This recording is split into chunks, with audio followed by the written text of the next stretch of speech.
فرش پر ٹوٹی ہوئی ایک چائے دانی کے ٹکڑے بکھرے ہوئے تھے اور ایک ٹوٹی ہوئی پیالی کے 2 ٹکڑے ذرا دور پڑے تھے۔ کمرے میں نے ہر چیز کو غور سے دیکھا۔ میز کی دراز میں مقتول کی گھڑی رکھی تھی، ایک نوٹ 5 روپے کا اور 3 1 روپے کے سکے پڑے تھے۔ ٹرنک کا تالا بند تھا۔ میرے سامنے یہ سوال آیا، کیا یہ قتل ڈکیتی کے لیے کیا گیا ہے؟ اس سوال کا جواب مجھے کالج کے 2 طالب علموں سے جلدی مل گیا جو ہوٹل میں کھانا کھا رہے تھے۔ وہ خود ہی آ گئے، کمرے کے دروازے میں آ کر کھڑے ہو گئے۔ میں انہوں نے وہاں سے چلے جانے کو کہا تو ایک نے کہا، ہم آپ کی مدد کرنا چاہتے ہیں۔ قاتل شاید وہی لڑکا تھا جسے ہم نے قتل سے پہلے کھانے کے ہال سے گزر کر بالائی منزل پر جاتے دیکھا تھا۔ رہائشی کمروں میں جانے کا ایک راستہ ہال میں سے تھا، سیڑھیاں ہال سے اوپر جاتی تھی اور دوسرا راستہ جو مجھے دکھایا گیا وہ پچھواڑے سے تھا، وہ بھی سیڑھیاں تھیں۔ ان کے ساتھ کچھ جگہ کھلی تھی اور ذرا پرے ہوٹل کے ملازموں وغیرہ کے 3-4 کمرے تھے۔ ان لوگوں نے بتایا کہ مقتول ان کا کلاس فیلو تھا، 3rd ایئر میں پڑھتا تھا۔ اس کالج کے ایک لڑکے کے ساتھ مقتول کی لڑائی ہوئی تھی۔ اس لڑکے کا نام رشید ہے اور وہ ہاسٹل میں رہتا ہے۔ ہمارے کالج سے تھوڑی دور لڑکیوں کا کالج ہے۔ لڑکے اپنے کالج سے نکل کر لڑکیوں کو پریشان کرتے رہتے ہیں۔ مقتول رفت نام کی ایک طالبہ کے پیچھے پڑا ہوا تھا۔ اس لڑکی کا دوستانہ رشید کے ساتھ ہے، انہیں اکثر اکٹھے دیکھا گیا ہے۔ مقتول کا خیال تھا کہ لڑکی اچھے چال چلن کی نہیں، وہ اسے پھانسنے کی کوشش کرتا رہتا تھا۔ پرسوں رشید اور مقتول کی لڑائی ہوئی تھی۔ رفت چونکہ بہت خوبصورت لڑکی ہے اور امیر والدین کی بیٹی ہونے کی وجہ سے شوخ بھی ہے، اس لیے لڑکوں کے کالج میں اس کا چرچا عام رہتا ہے۔ رشید بھی امیر کبیر خاندان کا لڑکا ہے۔ ان دونوں لڑکوں نے مزید بتایا کہ وہ ہوٹل میں شام کا کھانا کھا رہے تھے۔ انہوں نے رشید کو کھانے کے ہال میں داخل ہوتے دیکھا۔ وہ رکا اور وہاں بیٹھے ہوئے تمام لوگوں پر نگاہ دوڑائی۔ اس کا چہرہ بتا رہا تھا کہ وہ غصے میں ہے۔ وہ سیڑھیوں پر چڑھ گیا۔ 10-15 منٹ بعد اوپر سے کسی نے شور مچایا، قتل ہو گیا، لڑکا مارا گیا۔ تمام لوگ جو ہال میں کھا پی رہے تھے دوڑتے ہوئے اوپر چلے گئے۔ ان دونوں لڑکوں نے جب اوپر جا کر مقتول کو دیکھا تو انہیں یقین ہو گیا کہ اسے رشید قتل کر کے گیا ہے۔ قتل کی وجہ اور تحریک واضح تھی۔ میں نے دونوں لڑکوں پر جرا کی، وہ جو کچھ جانتے تھے مجھے بتا دیا گیا، مگر وہ موقع واردات کے گواہ نہیں تھے، صرف گواہ تھے جو میری تفتیش کے لیے بہت ضروری تھے۔ وہ مبینہ ملزم رشید کے متعلق جانتے تھے کہ ہاسٹل میں رہتا ہے۔ رفت کے گھر کا انہیں علم نہیں تھا، لہٰذا ان کی شہادت رشید کی گرفتاری کے لیے کافی نہیں تھی۔ رشید کو صرف شامل تفتیش کیا جا سکتا تھا۔ جس بہرے نے قاتل کو کمرے سے نکلتے دیکھا تھا اس نے بیان دیا کہ مقتول کے کمرے کا دروازہ بند تھا۔ اندر سے ایک تو چیخ سنائی دی اور پھر ایسی آواز آئی جیسے کسی کو اچانک بڑی سخت چوٹ لگی ہو اور وہ درد سے کراہ رہا ہو۔ اس نے دروازہ کھولا، اس کے ہاتھ میں ٹرے اور ٹرے میں چائے کے برتن تھے۔ مقتول فرش پر پیٹ کے بل پڑا ہوا تھا اور ہل جل رہا تھا۔ اسی کی عمر کا ایک لڑکا ہاتھ میں چاقو لیے اسے دیکھ رہا تھا۔ بہرا سخت گھبرا گیا۔ اگر وہ ہوش ٹھکانے رکھتا تو قاتل کو پکڑ سکتا تھا یا دوڑ کر باہر نکلتا اور دروازہ باہر سے بند کر دیتا۔ وہ ڈر گیا۔ قاتل نے چاقو پھینک دیا اور گولی کی طرح دروازے کی طرف گیا۔ اس نے بہرے کو دھکا دیا، اس کی ٹرے گر پڑی، چائے دانی اور پیالی ٹوٹ گئی۔ قاتل بھاگ گیا۔ بہرا چند سیکنڈ بعد سنبھل گیا۔ اس نے باہر آ کر شور مچایا اور لوگ جمع ہونے شروع ہو گئے۔ میں نے اسے پوچھا، اگر قاتل تمہارے سامنے لایا جائے تو پہچان لوگے؟ اس ادھیڑ عمر اور مریض صورت بہرے نے جواب دیا، حضور، اس کے پاس ایک آدمی کو ہاتھ میں چاقو لیے کھڑے دیکھا تو میں اتنا ڈرا کہ میں وہاں سے بھاگنے لگا تھا۔ مجھے ایک کے 3 نظر آنے لگے۔ مجھے تو اس کی شکل یاد ہی نہیں رہی۔ میں نے کہہ تو دیا کہ قاتل مقتول کی عمر کا تھا، لیکن حضور اب شک ہو رہا ہے کہ وہ شاید بڑی عمر کا تھا، اور حضور ہو سکتا ہے کہ چھوٹی عمر کا ہی ہو۔ مجھے تو اب بھی ڈر لگ رہا ہے۔ ایک گواہی اور ملی، وہ بھی ہوٹل کا بہرا تھا۔ وہ پچھواڑے کی سیڑھیوں کی طرف آ رہا تھا، وہاں روشنی کافی نہیں تھی۔ وہ سیڑھیوں سے 8-10 قدم دور تھا۔ اس نے اوپر سے شور سنا، قتل ہو گیا، لڑکا مارا گیا۔ اس آواز کے ساتھ ہی ایک آدمی سیڑھیوں سے بہت تیز اترتا دیکھا۔ بہرا اور تیز چلا۔ سیڑھیوں سے اترنے والا آخری سیڑھی سے زمین پر گرا اور فوراً اٹھ کر دوڑ پڑا۔ بہرے نے پکڑو پکڑو کا شور کیا، خود بھی اس کے پیچھے دوڑا، لیکن وہ آدمی تیز تھا، غائب ہو گیا۔ یہ بہرا بھی قاتل کا حلیہ بیان کرنے سے قاصر تھا۔ میرے پاس صرف 2 اسٹوڈنٹ رہ گئے تھے۔ ان کے بیان کی روشنی میں ان کے کلاس فیلو رشید کو مشتبہ فرد کی حیثیت سے تفتیش میں شامل کر سکتا تھا۔ اگر مجھے قابل اعتماد مزید شہادت یا موقع کا کوئی پکا گواہ مل جاتا تو میں مقتول کی لاش کو پوسٹ مارٹم کے لیے بھیجنے سے پہلے رشید کو گرفتار کر لیتا۔ گرفتاری کا ابھی پورا جواز نہیں ملا تھا۔ رشید کے متعلق مجھے یہ فکر نہیں تھا کہ لاپتہ ہو جائے گا اور میں اس کا اتا پتہ معلوم نہیں کر سکوں گا۔ وہ اسٹوڈنٹ تھا، اس کے کالج سے آسانی سے اس کا پتہ لیا جا سکتا تھا۔ میں نے سب کو کمرے سے نکال دیا اور دروازہ بند کر کے مقتول کی میز کی درازیں دیکھیں۔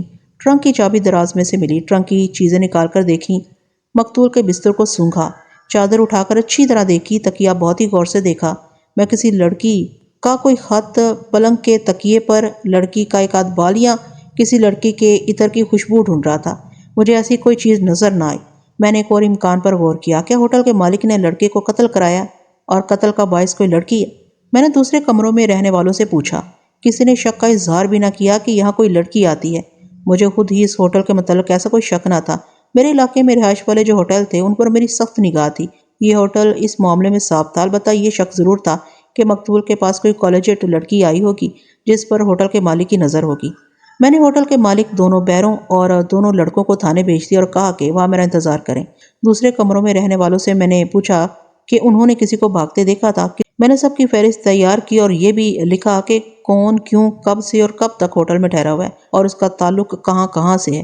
اس کے بعد میں نے لاش کے متعلق کاغذات تیار کیے، برآمدگی کے 2 گواہ بنا کر ان کے دستخط لیے، لاش باہر نکلوائی، کمرہ بند کیا اور تالے کو سر و مہر کر دیا۔ یہ بیان لینے کے بعد کاغذات تیار کرنے میں 3 گھنٹے گزر گئے۔ لاش پوسٹ مارٹم کے لیے بھجوا دی۔ ایک کانسٹیبل کو ساتھ لیا اور میں رشید کے ہاسٹل کی طرف روانہ ہوا۔ تانگے نے وہاں تک پہنچاتے پہنچاتے 20 منٹ لگا دیے۔ آدھی رات ہو گئی تھی۔ چوکیدار سے ہاسٹل کے سپرنٹینڈنٹ کا پتہ معلوم کیا، وہ ساتھ ہو گیا۔ سپرنٹینڈنٹ کو جگایا، وہ ہندو تھا۔ پولیس کو دیکھ کر گھبرا گیا۔ میں نے اسے تسلی دلاسا دے کر بتایا کہ 3rd A کے اسٹوڈنٹ رشید کا کمرہ بتا دے اور خود ساتھ چلے۔ اس سے مقتول اور رشید کے متعلق پوچھا۔ اس نے کہا، اگر آپ مسلمان ہیں تو برا نہ منانا۔ مسلمان جاگیرداروں اور انگریزوں کے انعام خور باپوں کے مسلمان لڑکوں نے ہمارا ناک میں دم کر رکھا ہے۔ شہزادوں کی طرح رہتے ہیں۔ ہندوؤں، سکھوں، عیسائیوں اور غریب مسلمانوں کے لڑکے دیکھیں، تعلیم میں دھیان رکھتے ہیں، لیکن امیر مسلمانوں کے بیٹے کالج اور ہاسٹل میں عیش کرنے آتے ہیں۔ رشید کے متعلق مجھے کئی رپورٹیں ملی ہیں۔ اس کے کمرے میں ایک بڑی خوبصورت لڑکی آتی ہے، کبھی تو 2-2 3-3 گھنٹے کمرے میں اس کے ساتھ رہتی ہے اور کبھی رشید اس کے ساتھ نکل جاتا ہے۔ مقتول کو بھی میں جانتا ہوں، اسی کماش کا لڑکا تھا۔ مجھے یہ بالکل معلوم نہیں کہ ان کی آپس میں کوئی دشمنی تھی یا نہیں۔ رشید کے کمرے کا دروازہ اندر سے بند تھا۔ دستک دی تو دروازہ فوراً کھل گیا، جس کا مطلب یہ تھا کہ رشید سویا ہوا نہیں تھا۔ اس نے بتی جلا دی تھی۔ میں نے ایک نظر میں اسے سر سے پاؤں تک دیکھا۔ اس نے پاجامہ اور کرتا پہن رکھا تھا۔ اس کے چہرے پر گھبراہٹ بہت صاف تھی۔ میں نے اسے مسکرا کر دیکھا۔ گھبراؤ نہیں بیٹا، میں تمہیں گرفتار کرنے نہیں آیا۔ تمہارا ایک دوست قتل ہو گیا ہے، اس کے متعلق تم سے 2-4 باتیں پوچھنی ہے۔ اس نے فوراً کہا وہ مر گیا ہے۔ اسے پوچھنا چاہیے تھا کہ کون دوست قتل ہوا ہے، کہاں قتل ہوا ہے، کس نے قتل کیا ہے۔ اس نے یہ پوچھ کر کہ وہ مر گیا ہے میرا شک پختہ کر دیا کہ قاتل یہی ہے، اور اگر یہ نہیں تو اسے علم ضرور ہے۔ میں نے اسے کہا تم نے چاقو ایسی جگہ مارا ہے کہ اس کے بچنے کی کوئی صورت ہی نہیں تھی۔ وہ سنبھل گیا، بلکہ بدک گیا اور ہکلا کر کہنے لگا، میں نے اسے چاقو مارا ہے؟ آپ کس کے متعلق بات کر رہے ہیں؟ میں تو سویا ہوا تھا۔ اس کا لہجہ اور انداز اس کے خلاف گواہی دے رہا تھا۔ میں نے اسے پوچھا، آج شام تم نے کون سے کپڑے پہنے تھے؟ اس نے کھونٹی سے لٹکا ہوا ایک سوٹ اور قمیض دکھائی۔ میں نے ان کپڑوں کو اچھی طرح دیکھا، خصوصاً پتلون کو۔ پھر میں نے اس کی ساری پتلونیں دیکھیں جو اس نے میرے کہنے پر میرے سامنے رکھ دی۔ اس کے بستر کو الٹ پلٹ کر دیکھا کہ شاید اس نے واردات کے وقت پہنے ہوئے کپڑے چھپا دیے ہوں۔ بظاہر یہ باقاعدہ تلاشی نہیں تھی، لیکن میں نے باتوں باتوں میں تلاشی مکمل کر لی۔ وہ واقعی بہت امیر لڑکا تھا۔ ایک ٹرنک اور چمڑے کے 2 ٹیچیکیس تھے، کپڑوں کی الماری تھی، فرش پر دری بچھی تھی۔ میں نے اس کے نیچے بھی دیکھا، میں اس کی درازیں بھی دیکھیں۔ میں اس دوران اس سے غیر متعلق سی باتیں کرتا رہا، کوئی سیدھی چوٹ نہ کی، اور میں اس کا انداز اور اس کے چہرے کو بھی دیکھتا رہا۔ مجھے وہ مشتبہ نظر آ رہا تھا۔ میں نے اس کی ساری پتلونیں اس لیے غور سے دیکھی تھی کہ ایک بہرے کے بیان کے مطابق وہ نیچے والی آخری سیڑھی سے گرا تھا، لہٰذا اس کی پتلون پر رگڑ اور گرد کا نشان ضرور ہونا چاہیے تھا۔ قمیض یا کوٹ پر خون کا کوئی داغ یا دھبا ہونا چاہیے تھا، مگر مجھے ایسا کوئی نشان نہ ملا۔ اس کے بوٹ دیکھے، نیچے سے تلوے دیکھے، صاف تھے۔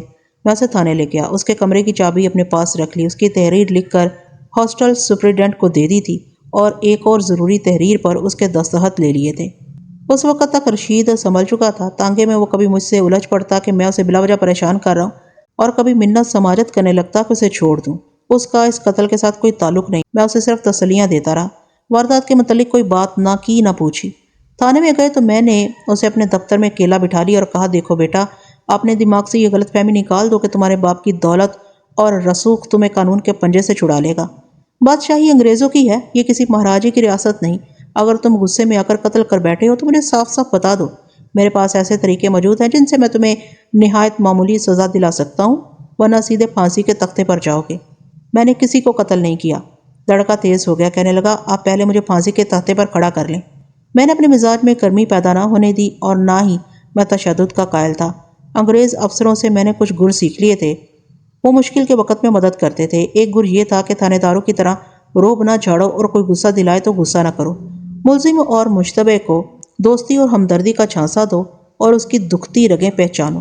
میں نے رشید کے کندھے پر ہاتھ رکھ کر کہا، بیٹا، میں نے یہ تو نہیں کہا کہ تم نے قتل کیا ہے۔ میں تو ابھی بہت سے آدمیوں سے یہی بات کہوں گا جو تمہیں کر چکا ہوں۔ تم مسلمان کے بیٹے ہو، میں بھی مسلمان ہوں۔ میں بلا وجہ تمہیں پریشان نہیں کروں گا۔ میں یہ کبھی برداشت نہیں کروں گا کہ ایک مسلمان لڑکا ہندوؤں اور سکھوں کے سامنے ایک لڑکی کی دوستی کے سلسلے میں قتل کے الزام میں عدالت میں پیش کیا جائے۔ تم ذرا میری مدد کرو۔ رفت کیسی لڑکی ہے؟ تمہارے علاوہ کسی اور کے ساتھ بھی اس کی دوستی ہے؟ اس کا رنگ پھیکا پڑ گیا۔ مجھ سے پوچھا، آپ رفت کو کس طرح جانتے ہیں؟ میں یہ بھی جانتا ہوں کہ رفت پر تمہاری اور مقتول کی چپکلش تھی۔ میں نے اسے بتایا، تمہاری اور مقتول کی ہاتھا پائی بھی ہو چکی ہے۔ تم آج شام اس ہوٹل میں گئے تھے جہاں مقتول رہتا تھا۔ تم اسے قتل کر چکے تو ایک بہرہ اندر آ گیا۔ تم اسے دھکا دے کر بھاگ گئے۔ میں یہ بھی جانتا ہوں کہ تم آخری سیڑھی سے گرے تھے۔ میں یہ بھی جانتا ہوں کہ تم نے مجھے اپنی 6 پتلونیں دکھائی ہیں اور تم نے 7ویں پتلون کہیں چھپا دی ہے۔ تمہارے کمرے میں رفت کے ایسے نشان موجود ہیں جنہیں تم چھپا نہیں سکتے۔ کمرے کی چابی میرے پاس ہے اور میں نے اسے کہا، مجھے 2 ایسی باتوں کا علم ہے جو تم سمجھتے ہو کہ کسی کو بھی معلوم نہیں، لیکن میں چاہتا ہوں کہ وہ 2 باتیں تم خود مجھے تفصیل سے بتا دو تاکہ میں اس تعاون کے بدلے تمہیں پھانسی اور عمر قید سے بچا سکوں۔ اس کی آنکھیں ٹھہر گئیں اور میرے منہ کی طرف دیکھنے لگا۔ میں نے اس کی آنکھوں میں آنکھیں ڈال دی۔ اس پر تو جیسے سکتہ طاری ہو گیا تھا۔ میں نے اسے پوری طرح پچھاڑنے کے لیے پوچھا، رفت کی سبز رنگ کی چوڑیاں تمہاری پسند ہے یا رفت کی؟ وہ کچھ بھی نہ بولا۔ اس کی آنکھیں اور زیادہ کھل گئیں۔ میں نے کہا، گوری رنگت کی کلائی پر گہرا سبز رنگ کوئی اچھی پسند نہیں، یہ تو دیہاتی سا ذوق ہے۔ میں جب تمہاری طرح نیا نیا جوان ہوا تھا تو بھورے بالوں والی گورے رنگ کی لڑکی کی کلائیوں پر فیروزی رنگ کی چوڑیاں پسند کیا کرتا تھا۔ وہ اچانک سکتے سے بیدار ہو گیا اور بولا، آپ رفت سے مل چکے ہیں؟ اس نے کیا کہا تھا؟ ابھی نہیں بتاؤں گا کہ اس نے کیا کہا تھا۔ میں نے جواب دیا، میں اس سے مل چکا ہوں۔ میں نے جھوٹ بولا۔ اس لڑکی کو میں نے بالکل نہیں دیکھا تھا۔ رشید کے کمرے میں جب میں نے اس کے کپڑے اور بستر دیکھا تھا تو اس کے تکیے کے کنارے پر ایک لمبا بال نظر آیا۔ یہ ایک پولیس مین کی نظر تھی جس نے یہ بال دیکھ لیا تھا، کسی دوسرے آدمی کو نظر نہیں آ سکتا تھا۔ میں نے یہ بال رشید کی نظر بچا کر انگلیوں میں پکڑا اور اسے اس وقت غور سے دیکھا جب رشید اپنے ٹرنک میں مجھے دکھانے کے لیے کپڑے نکال رہا تھا۔ بال بہت باریک اور بھورے رنگ کا تھا۔ یہ کسی عام سی عورت کا بال نہیں تھا۔ بھورے بال ہمیشہ گورے رنگ کے انسان کے ہوتے ہیں، اس لیے میں نے کہا تھا کہ گورے رنگ کی کلائی پر سبز چوڑیاں اچھی پسند نہیں ہیں۔ اس لڑکی کی چوڑیوں کا رنگ مجھے رشید کے کمرے میں ہی نظر آ گیا تھا۔ اس کے پلنگ کے ایک پائے کے ساتھ دری کی سلوٹ میں سبز رنگ کی ٹوٹی ہوئی چوڑی کا 1 انچ لمبا ٹکڑا پڑا تھا۔ وہ میں نے اٹھایا نہیں، صرف دیکھا تھا۔ یہ بال اور چوڑی کا ٹکڑا رفت کا ہی ہو سکتا تھا۔ ہاسٹل سپرنٹینڈنٹ نے بتایا تھا کہ یہ لڑکی اس کے کمرے میں آتی ہے اور دیر تک وہاں رہتی ہے، اور رشید کو یقین ہو گیا کہ میں اس کے کمرے میں جانے سے پہلے رفت سے مل چکا ہوں۔ اس کا سر جھک گیا۔ میں اب اس انتظار میں تھا کہ وہ اقبال جرم کر لے گا۔ اس نے سر اٹھایا اور کہا، یقین کریں انسپکٹر صاحب، میں نے کسی کو قتل نہیں کیا۔ میں اپنی جرح کا اگلا گولا داغنے لگا تھا کہ میرے دفتر کے ایک دروازے میں ایک آدمی آن کھڑا ہوا۔ میں سمجھا کہ رشید کا کوئی عزیز ہوگا۔ میں نے رشید کو دیکھا۔ اس آدمی کو دیکھ کر رشید چونک گیا تھا۔ میں نے اس کے چہرے پر بڑی صاف تبدیلی دیکھی۔ اس آدمی کی عمر مجھے بعد میں پتہ چلا کہ 42 سال ہے، لیکن چہرہ اتنا شگفتہ تھا کہ میری سراغ رساں نگاہوں میں زیادہ سے زیادہ 28 سال کا معلوم ہوتا تھا۔ میں نے اسے کہا، میں تفتیش میں مصروف ہوں، آپ باہر انتظار کریں۔ باہر جانے کی بجائے وہ میری میز کے قریب آ گیا اور کہا، ہوٹل کے کمرے میں جو لڑکا قتل ہوا ہے اس کا قاتل میں ہوں۔ میری تمام سروس میں شاید یہ ایک ہی موقع آیا تھا کہ میں بوکھلایا اور مضطرب ہو گیا۔ میں نے ایسے قاتل بھی دیکھے تھے جو میری جرح سے گھبرا کر اپنا جرم مان جاتے تھے، اور ایسے قاتل بھی میرے پاس آئے جنہوں نے اپنی بیوی کو یا اس کے آشنا کو یا دونوں کو قتل کیا اور آلہ قتل کے ساتھ تھانے میں آئے اور اقبال جرم کر لیا۔ ہر پولیس انسپکٹر کو خوشی ہوتی ہے کہ تفتیش اور سراغ رسانی سے بچے، مگر اس آدمی نے آ کر کہا کہ میں اس لڑکے کا قاتل ہوں تو مجھے ایسے محسوس ہوا جیسے اس آدمی نے مجھے سر کے بل پٹخ دیا ہو۔ چند سیکنڈ تو میری زبان بند رہی، جیسے میں بول ہی نہیں سکتا۔ میں دراصل رشید کو قاتل قرار دے چکا تھا اور میں اس کے اقبال جرم ثبوت اور شہادت کی فکر میں تھا۔ اس آدمی نے مجھے گمراہ کر دیا۔ تفتیش کرنے والے پولیس آفیسر کے سامنے کوئی قاتل اقبال جرم کرے تو اسے اتنی خوشی ہوتی ہے جیسے اس کی بے اولاد بیوی نے اچانک بچہ جان دیا ہو، مگر میں اس آدمی کے اقبال جرم سے معلوم نہیں کیوں خوش نہ ہوا۔ اگر آدمی تانے میں جا کر کہے کہ میں نے ایک آدمی کو قتل کر دیا ہے اور وہ لاش بھی برآمد کرا دے تو یہ نہیں ہو سکتا کہ پولیس اسے فوراً عدالت میں لے جا کر سزا دلوا دے گی۔ پولیس کو استغاثہ، ثبوت، شہادت، آلہ قتل وغیرہ عدالت میں پیش کرنا پڑتا ہے۔ اگر استغاثہ کمزور ہو تو اقبال جرم کر کے بھی قاتل بری ہو جاتے ہیں۔ اچانک میرا دماغ میرے قابو میں آ گیا۔ سب سے پہلے میں نے اس کی پتلون پر نظر ڈالی۔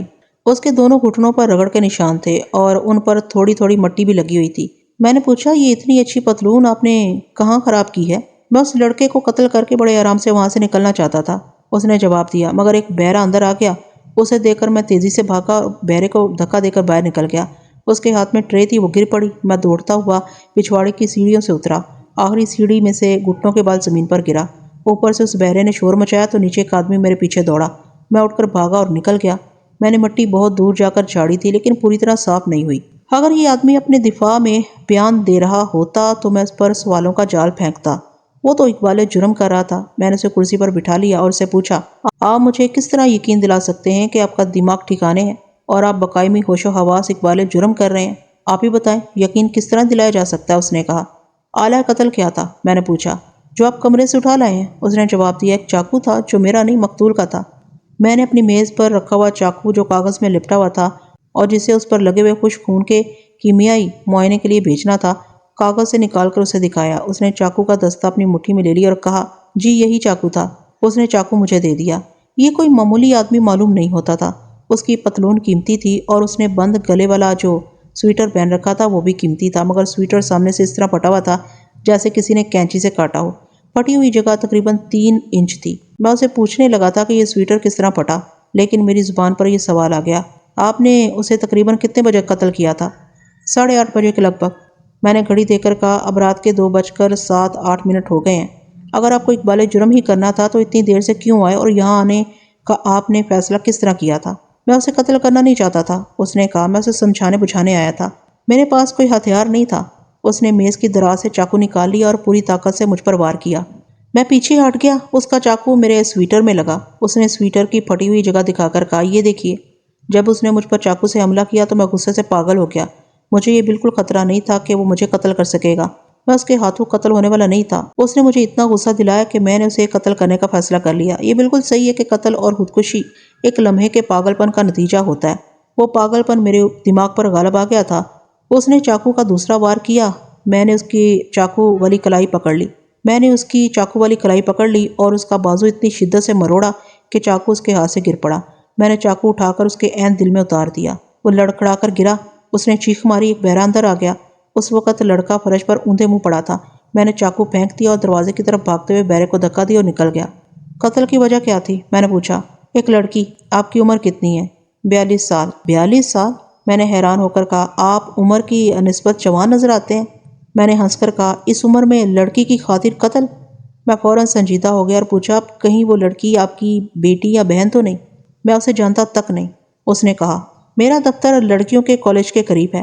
میں نے 2 دفعہ دفتر سے گھر کو جاتے ہوئے اس لڑکے کو ایک لڑکی کا پیچھا کرتے اور اسے پریشان کرتے دیکھا۔ تیسری بار میں نے پھر لڑکے کو یہی بدتمیزی کرتے دیکھا۔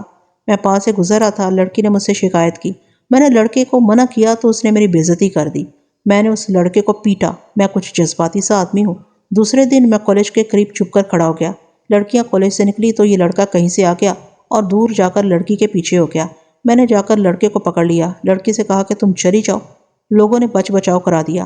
لڑکے نے مجھے گالیاں دی اور کہا، کل تم یہاں آنا، تمہاری لاش یہاں سے اٹھائی جائے گی۔ اس نے یہ بھی کہا کہ اگر یہ لڑکی تمہاری بیٹی ہے تو کل میں اسی سڑک پر اس کے کپڑے اتاروں گا۔ مجھے لوگوں نے پکڑ رکھا تھا۔ لڑکا چلا گیا۔ کالج کے کچھ اسٹوڈنٹ وہاں کھڑے تھے۔ انہوں نے مجھے بتایا کہ یہ بڑا ڈھیٹ اور بدماش لڑکا ہے۔ میں نے ان سے پوچھا کہ اس کا گھر کہاں ہے۔ انہوں نے بتایا کہ کہیں اور کا رہنے والا ہے، یہاں فلاں ہوٹل میں رہتا ہے۔ ایک لڑکے نے مجھے اس کے کمرے کا نمبر بھی بتا دیا۔ میں شام تک کوشش کرتا رہا کہ غصے پر قابو پا لوں مگر ناکام رہا۔ تقریباً 8:30 بجے میں اس کے کمرے میں چلا گیا۔ اگر وہ میری بات سن لیتا تو قتل نہ ہوتا۔ اس نے مجھ پر چاقو سے حملہ کر دیا۔ تو آپ اپنے ڈیفینس کی یہ لائن اختیار کرنا چاہتے ہیں کہ آپ نے اسے اپنی جان بچانے کے لیے یعنی کہ حفاظت خود اختیاری کے لیے قتل کیا ہے؟ میں نے اسے پوچھا۔ بالکل نہیں، اس نے کہا۔ میں ایسا کوئی گواہ پیش نہیں کر سکتا کہ اس نے مجھ پر حملہ کیا تھا۔ میں آپ کو یہ بتا رہا ہوں کہ میں نے اسے قتل کیا ہے۔ میں نے آپ سے یہ پوچھا تھا، میں نے کہا، کہ آپ کو اتنی دیر بعد اپنے آپ کو پولیس کے حوالے کرنے کا خیال کیسے آیا؟ میں جرائم پیشہ گنڈا یا لوفر لفنگا نہیں ہوں، اس نے جواب دیا۔ قتل جیسے بھیانک جرم کے متعلق تو میں سوچ بھی نہیں سکتا تھا، لیکن وہ میرے ہاتھوں قتل ہو گیا۔ ایک تو یہ پاگل پن تھا جس نے مجھ سے قتل کرایا، قتل کر کے مجھ پر ایک اور ہی قسم کا پاگل پن سوار ہو گیا، ایسی بے چینی کہ مجھے اپنے اوپر قابو نہ رہا، حالانکہ مجھے بالکل ہی یقین نہیں تھا کہ وہ مر گیا ہوگا۔ سنا ہے کہ لوگ جرم کے بعد شراب پیتے ہیں، لیکن میں تو سگریٹ کا بھی عادی نہیں، شراب کبھی سونگی ہی نہیں۔ میں پاگلوں کی طرح سڑکوں پر پھرتا رہا۔ 11 بجے کے قریب مجھے خیال آیا کہ ہوٹل میں جا کر دیکھوں کہ شاید وہ زندہ ہو۔ میں نے گھر جا کر انہی کپڑوں پر اوور کوٹ پہنا، سر پر فلیٹ ہیٹ رکھا تاکہ مجھے کوئی پہچان نہ سکے۔ ہوٹل ابھی کھلا تھا، کچھ لوگ ہوٹل کے باہر کھڑے اسی واقعے کے متعلق باتیں کر رہے تھے۔ میں نے ان سے کہا، سنا ہے یہاں کوئی جھگڑا ہو گیا تھا؟ ایک آدمی نے جواب دیا، آپ جھگڑا کہتے ہیں؟ یہاں تو ایک جوان لڑکا قتل ہو گیا ہے، لاش کمرے میں پڑی ہے اور پولیس آئی ہوئی ہے۔ میں وہاں سے کھسک گیا، اپنے گھر چلا گیا۔ سونے کی بہت کوشش کی لیکن نیند نہ آئی۔ رات کا 1:30 بج گیا۔ میں اب یہ معلوم کرنا چاہتا تھا کہ پولیس نے کیا کارروائی کی ہے۔ میں پولیس اسٹیشن کی طرف چل پڑا۔ میرا ارادہ تھا کہ پولیس اسٹیشن کے باہر کوئی آدمی ملا تو اسے پوچھوں گا۔ مجھے بالکل یہ خیال نہیں تھا کہ اب دفتر میں موجود ہوں گے۔ میرا تو دراصل دماغ خراب ہو گیا تھا اور میرے اندر جو بے چینی تھی وہ مجھے باہر کو دھکیل رہی تھی۔ میں یہاں تک آیا تو تھانے کے باہر 2 آدمی کھڑے تھے۔ ان سے کہا کہ سنا ہے آج ایک لڑکا قتل ہو گیا ہے، قاتل پکڑا گیا ہے یا نہیں؟ انہوں نے بتایا کہ پولیس قاتل کو پکڑ لائی ہے۔ میں نے پوچھا وہ کون ہے؟ انہوں نے بتایا کہ کالج کا ایک اسٹوڈنٹ ہے۔ اتنے میں ایک کانسٹیبل ٹہلتا ٹہلتا احاطے سے باہر آیا۔ ان 2 آدمیوں میں سے ایک نے پوچھا کہ قاتل یہی ہے یا اسے شک میں پکڑا ہے؟ کانسٹیبل نے گالی دے کر کہا کہ یہی ہے، ثبوت پکا مل گیا ہے، ابھی اسے اقبال جرم کرا لیا جائے گا۔ میں نے یہ سنا تو میرے دماغ میں یہ خیال آیا کہ پولیس نے ایک بے گناہ کو پکڑ لیا ہے، ایک اسٹوڈنٹ کو میں نے قتل کر دیا اور دوسرا اسٹوڈنٹ پکڑا گیا ہے۔ کہیں ایسا نہ ہو کہ وہ کمسینی کی وجہ سے پولیس سے ڈر کر بے گناہ پھنس جائے۔ مجھے یہ ڈر بھی محسوس ہوا کہ پولیس اس پر تشدد کر کے اسے جھوٹا اقبال جرم کرا لے گی۔ میں برداشت نہ کر سکا کہ میرے جرم کی سزا کسی اور کو ملے۔ میں تھانے کے گیٹ میں داخل ہو گیا اور سیدھا آپ کے پاس آ گیا۔ اس نے رشید کی طرف اشارہ کر کے پوچھا، آپ نے اس لڑکے کو پکڑا ہے شاید؟ اسے چھوڑ دیں اور جو پوچھنا ہے مجھ سے پوچھیں۔ اس نے لمبا سانس لیا اور کہا، اقبال جرم کر کے مجھے سکون محسوس ہو رہا ہے۔ کیا آپ کو یہ بھی احساس ہے کہ آپ کا انجام کیا ہوگا؟ میں نے اسے پوچھا۔ میں نے ابھی کوئی کاغذی کارروائی آپ کے متعلق نہیں کی ہے، میں آپ کو سوچنے کا موقع دیتا ہوں۔ میں نے سب کچھ سوچ لیا ہے، اس نے اطمینان سے کہا، مجھے سوچنے کا موقع نہ دے۔ اس آدمی نے اپنا نام وسیم خان بتایا۔ وہ اپنا دفاع نہیں بلکہ اقبال جرم کر رہا تھا۔ مجھے کیا اعتراض ہو سکتا تھا؟ اس کی پتلون جو گھٹنوں سے رگڑی ہوئی تھی ثابت کر رہی تھی کہ یہی قاتل ہے۔ پھر بھی مجھے اقبال جرم کو صحیح ثابت کرنے کے لیے قابل یقین شہادت کی ضرورت تھی۔ ملزم کو پہچاننے کے لیے قانون نے ایک طریقہ وضع کر رکھا ہے جسے شناخت پریڈ کہتے ہیں۔ ملزم کو 7-8 غیر متعلق آدمیوں میں کھڑا کر کے گواہ سے کہا جاتا ہے کہ وہ ان میں سے ملزم کو پہچانے۔ یہ پریڈ ایک مجسٹریٹ کی موجودگی میں کی جاتی ہے، لیکن میں نے اس طریقہ کار سے انحراف کیا۔ ایک آدمی اپنے آپ کو پھانسی کے تختے پر کھڑا کر رہا تھا۔ مجھے یہ یقین کرنا تھا کہ وہ واقعی قاتل ہے اور کہیں ایسا تو نہیں کہ وہ رشید کو بچانے کے لیے مجھے گمراہ کر رہا ہے۔ میں نے تمام گواہوں کو تھانے میں بلا رکھا تھا۔ ان میں سے اس بیرے کو اندر بلایا جو چیخ سن کر مقتول کے کمرے میں گیا تھا۔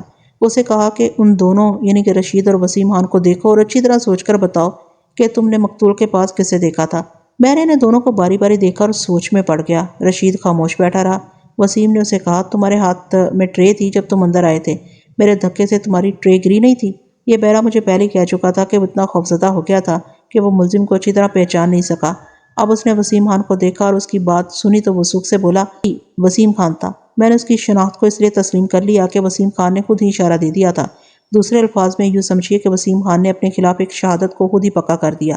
میں نے دوسرے بیرے کو بلایا جس نے ایک آدمی کو آخری سیڑھی سے گرتے دیکھا تھا۔ اس نے میرے پوچھنے پر بتایا کہ اس نے چہرہ نہیں دیکھا، قد بت دیکھا تھا۔ وہاں روشنی بہت تھوڑی تھی۔ بہرحال اس کے کہنے پر وسیم خان کرسی سے اٹھا۔ بیرے نے اسے دائیں بائیں پیچھے کھڑے ہو کر دیکھا اور کہا کہ یہی معلوم ہوتا ہے۔ تم اس ہوٹل میں گئے تھے؟ میں نے رشید سے کہا، تمہیں وہاں دیکھا گیا تھا اور تم اوپر بھی گئے تھے، کیوں گئے تھے؟ میں اس لڑکے سے ملنے گیا تھا، اس نے جواب دیا۔ وہ رفعت کو پریشان کرتا رہتا تھا۔ یہ صحیح ہے کہ میری اور اس کی لڑائی بھی ہوئی تھی۔ میں یہ سوچ کر اس کے کمرے میں جا رہا تھا کہ اسے دوستانہ طریقے سے سمجھاؤں گا۔ میں لڑائی جھگڑے کی نیت سے نہیں گیا تھا۔ میں ابھی اس کا کمرہ ڈھونڈ ہی رہا تھا کہ کسی نے قتل کا شور مچایا۔ لوگ دوڑے آئے، ذرا سی دیر میں وہاں لوگوں کا ہجوم جمع ہو گیا۔ میں نے اسے پوچھا کہ اس نے وسیم خان کو دیکھا تھا؟ اس نے جواب دیا، میں کسی کو پہچان نہیں سکا، بہت سے لوگ دوڑ رہے تھے۔ پھر میں نے مقتول کو دیکھا، مجھے بہت افسوس ہوا۔ میں نے بھی یہ سوچا کہ کسی لڑکی کا بھائی یا باپ اسے قتل کر گیا ہے۔ لڑکیوں سے چھیڑ چھاڑ اس کی عادت تھی۔ میں نے وسیم خان، رشید اور بیروں سے جو سینکڑوں سوال پوچھے اور انہوں نے جو جواب اور بیان دیے وہ میں بہت ہی اختصار سے سنا رہا ہوں۔ اگر میں اپنی تفتیش کی ساری کارروائی لکھوں تو 400 صفحوں کی کتاب بن جائے گی۔ ہو سکتا ہے کتنے اختصار سے کوئی پولیس آفیسر میری تفتیش کو ناقص سمجھے، لیکن مجبوری ہے کہ ہر ایک سوال اس کا جواب لکھنا ممکن نہیں۔ البتہ کوئی بھی پولیس آفیسر میری اس کارروائی پر اعتراض نہیں کرے گا کہ میں نے رشید کو خارج از تفتیش کر دیا اور وسیم خان کو حراست میں لے لیا۔ وسیم خان اقبال جرم کر رہا تھا اور وہ اپنے خلاف شہادت بھی مہیا کر رہا تھا۔ اس کا یہ اقدام کسی خوف اذیت یا لالچ کا نتیجہ نہیں تھا۔ میں نے دوسرے دن وسیم خان کو ایک مجسٹریٹ کے حوالے کر دیا۔ مجسٹریٹ نے اس کا اقبالی بیان قلم بند کر کے بیان اپنے پاس رکھ لیا۔ اس سر بمہر لفافے کو اب عدالت میں کھلنا تھا۔ وسیم خان نے مجھے جو بیان دیا تھا اس کے مطابق میں نے ثبوت وغیرہ اکٹھے کرنے شروع کر دیے۔ ہوٹل کے مالک، 2 بیروں، 2 مشیروں اور 2 رسمی سے گواہوں کے علاوہ رفعت کو بھی گواہوں کی فہرست میں شامل کر لیا گیا۔ میں نے رفعت کو پہلی بار دیکھا تو میں اس کے حسن سے چونک اٹھا۔ میرا قیاس بالکل صحیح تھا۔ اس کے بال بھورے رنگ گورا اور اس کی چوڑیوں کا رنگ گہرا سبز تھا۔ ایک کلائی میں 4 اور دوسری میں 2 چوڑیاں تھیں۔ اس نے مقتول کے متعلق بیان دیا کہ وہ اسے بہت پریشان کرتا تھا۔ وسیم خان کے اس بیان کی اس نے تائید کی کہ وسیم خان نے اسے پہلے 2-3 بار روکا پھر اس کی پٹائی کی تھی۔ ان کے ساتھ پوسٹ مارٹم کرنے والے ڈاکٹر کی اور اقبالی بیان قلم بند کرنے والے مجسٹریٹ کی گواہی بھی تھی۔ ثبوت میں جو چیزیں رکھی ان میں آلہ قتل اور وسیم خان کی پتلون تھی جو گھٹنوں سے رگڑی ہوئی تھی۔ میں نے 3 گواہ ایسی صورت کے لیے تیار کر رکھے تھے کہ اگر وسیم خان اقبال جرم سے منحرف ہو جائے تو پیش کروں گا۔ استغاثہ کو پوری طرح مضبوط کر کے بھی مجھے کچھ خلا نظر آ رہے تھے۔ حقیقت یہ ہے کہ مجھے خدشہ محسوس ہو رہا تھا، وہ یہ تھا کہ کہیں ایسا تو نہیں کہ وسیم خان رشید کو بچانے کے لیے ناٹک کھیل رہا ہے۔ یہ اسی صورت میں ممکن تھا کہ رشید قتل کر کے وسیم خان سے ملا ہو اور وسیم خان نے اسے ساری باتیں سن کر اپنے آپ کو پیش کر دیا ہو۔ گو ایک عام شہری پولیس کو گمراہ کرنے کے لیے اتنی باریکیوں کو ذہن میں نہیں لا سکتا۔ پولیس کے پاس ہر دھوکے کا توڑ ہوتا ہے۔ پھر بھی ایک پولیس آفیسر کی حیثیت سے میرے دل سے وسوسہ نکلا نہیں، اور میں نے یہ بھی سوچا کہ اگر وسیم خان کا وکیل قابل ہوا تو اسے شک کی بنا پر بری کرا سکتا ہے۔ مگر پہلی پیشی پر وسیم خان وکیل کے بغیر عدالت میں لایا گیا۔ اس نے کہا کہ وہ اقبال جرم کر چکا ہے، اس لیے صفائی کے لیے وکیل نہیں لانا چاہتا۔ مجسٹریٹ نے اسے کہا کہ وکیل ضروری ہے، چنانچہ اس نے ایک وکیل لے لیا۔ وکیل نے پہلی پیشی کے بعد استغاثہ کا جائزہ لیا تو اسے کہا کہ وہ اپنے اقبالی بیان سے منحرف ہو جائے کیونکہ استغاثہ کمزور ہے اور وہ اسے شک کا فائدہ دلا سکے گا، لیکن وسیم خان منحرف نہ ہوا، اپنے اقبالی بیان پر قائم رہا۔ مجسٹریٹ نے کیس سیشن کورٹ کے سپرد کر دیا۔ میرا خیال تھا کہ وسیم خان وہاں جا کر اقبالی بیان سے منحرف ہو جائے گا اور اس کا وکیل استغاثہ کے کمزور گواہوں پر جرح کر کے کیس بری کرا لے گا۔ میرا سب سے زیادہ اہم گواہ سب سے زیادہ کمزور تھا، وہ بہرا تھا جس نے وسیم خان کو کمرے میں مقتول کی لاش کے پاس کھڑے دیکھا تھا۔ سیشن کورٹ میں صفائی کے وکیل نے اس پہ جرح کر کے سیشن جج کے دل میں یہ شک پیدا کر دیا تھا کہ یہ بہرا قابل اعتماد گواہ نہیں اور یہ گواہ دراصل موقع کا گواہ ہے ہی نہیں۔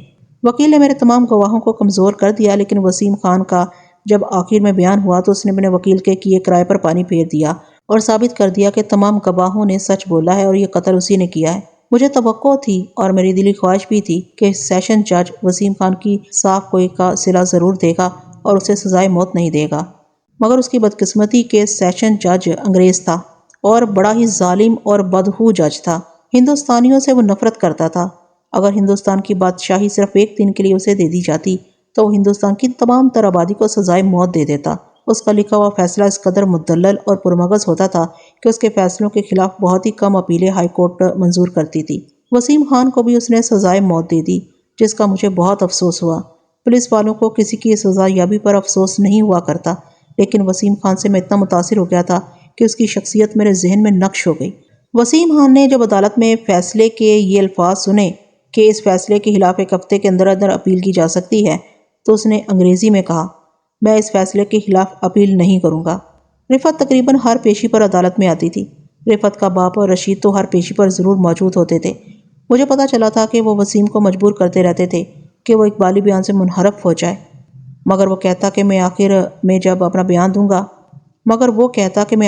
اپنا بیان دوں گا تو تم سب حیران رہ جاؤ گے۔ مگر اس نے سزائے موت لے کر اعلان کر دیا کہ وہ اپیل نہیں کرے گا۔ رفعت کے باپ نے ایک تجربے کار وکیل سے اپیل دائر کرائی، لیکن بیکار گئی۔ ہائی کورٹ نے سزا بحال رکھی، پھر پھانسی کی تاریخ مقرر ہو گئی اور وسیم خان کو پھانسی دے دی گئی۔ قتل کا یہ کیس ان ہزارہا کیسوں میں سے ایک تھا جو ہر تھانے میں آتے اور عدالت میں جاتے تھے، کوئی بری ہو جاتا اور بہت سے سزائے موت یا عمر قید پا جاتے۔ یہ تو پولیس کا معمول ہوتا ہے۔ کیس آیا، ختم ہوا، ہمارے ذہن سے اتر گیا اور ہم ایک دوسرے کیس کی تفتیش میں مصروف ہو گئے، لیکن وسیم خان میرے ذہن سے نہ اترا۔ وہ مجھے کئی بار یاد آیا اور میں نے اپنے آپ میں بے چینی محسوس کی۔ ایک معزز اور شگفتہ مزاج آدمی جیسے ہنستا کھیلتا آیا اور پھانسی کے تختے پر کھڑے ہو کر اپنے ہاتھوں پھندا اپنے گلے میں ڈال لیا۔ میں اسے بھول نہ سکا۔ 4 سال بعد میں CIA میں تھا۔ مسلم لیگ کا تاریخی جلسہ دلی میں ہوا۔ قائد اعظم کی تقریر تھی۔ CID کا بیشتر عملہ عام شہری کپڑوں میں جلسے میں ڈیوٹی پر تھا۔ میں بھی اس جلسے میں ڈیوٹی پر ہی شریک ہوا۔ لاہور والے 1940 کے جلسے کے بعد جس میں قرارداد پاکستان منظور کی گئی تھی، دلی کا یہ جلسہ یادگار تھا جس میں مسلمانوں نے انگریزی حکومت اور ہندوؤں کی کانگریس کو بتا دیا کہ وہ پاکستان سے کچھ کم قبول نہیں کریں گے۔ اس جلسے میں مجھے رشید نظر آیا۔ وہ کالج سے فارغ ہو چکا تھا۔ اس نے مسلم لیگ کا بیج لگا رکھا تھا اور بڑے جوش و خروش سے بھاگ دوڑ رہا تھا۔ اس نے مجھے دیکھ لیا، بڑے اتفاق سے ملا، کہنے لگا، آپ نے اچھا کیا وردی میں جلسے میں نہیں آئے۔ میں ہنس پڑا۔ میرے دل میں آئی کہ اسے پوچھوں کہ وہ کہاں رہتا ہے، اور میں اسے وسیم خان کے متعلق کچھ پوچھنا چاہتا تھا مگر وہ بہت مصروف تھا۔ قائد اعظم تشریف لانے والے تھے۔ وہ لوگوں کے ہجوم میں غائب ہو گیا۔ اس سے چند ہی دنوں بعد مجھے کرنل آبدار اور ابرار کی لاشوں کی پوسٹ مارٹم رپورٹیں دے کر تفتیش پر لگا دیا گیا۔ یہ کیس میں آپ کو اپنی کتاب کار شلوار اور دوپٹہ میں سنا چکا ہوں۔ اس کا عنوان تھا وہی سیڑھیاں وہی زہر۔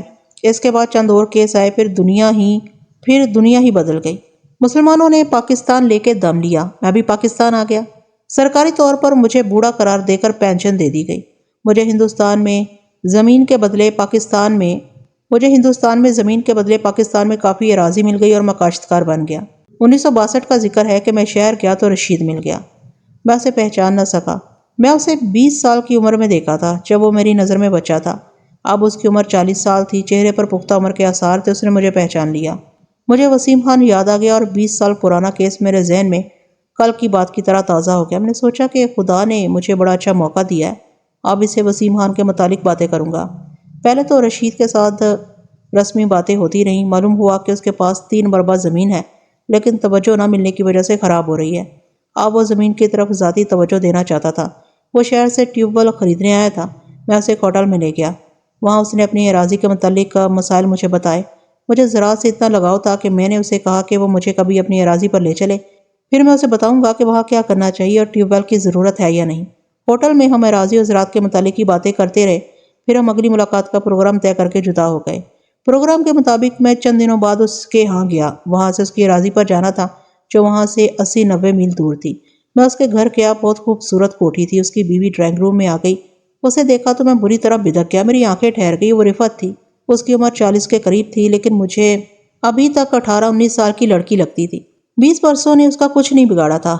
میں نے سوچا کہ اس لڑکی کی خاطر ایک نوجوان لڑکا قتل ہوا اور ایک معزز آدمی پھانسی چڑھ گیا تھا۔ میں اسے السلام علیکم کہنا بھی بھول گیا۔ اس نے مسکرا کر السلام علیکم کہی تو میں حیرت سے بیدار ہو گیا۔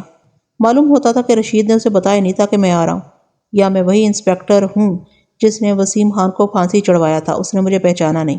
رشید نے کہا، تم نے پہچانا نہیں رفعت؟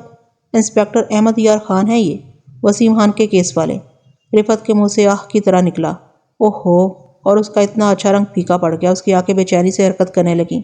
اس نے رشید سے کہا، آپ بیٹھے، اور وہ اٹھ کر بہت تیز قدم اٹھاتی ڈرائنگ روم سے نکل گئی۔ رشید بھی پریشان ہو گیا۔ وہ تو جیسے میری موجودگی کو ہی بھول گیا تھا۔ وہ بھی اٹھا اور اندر چلا گیا۔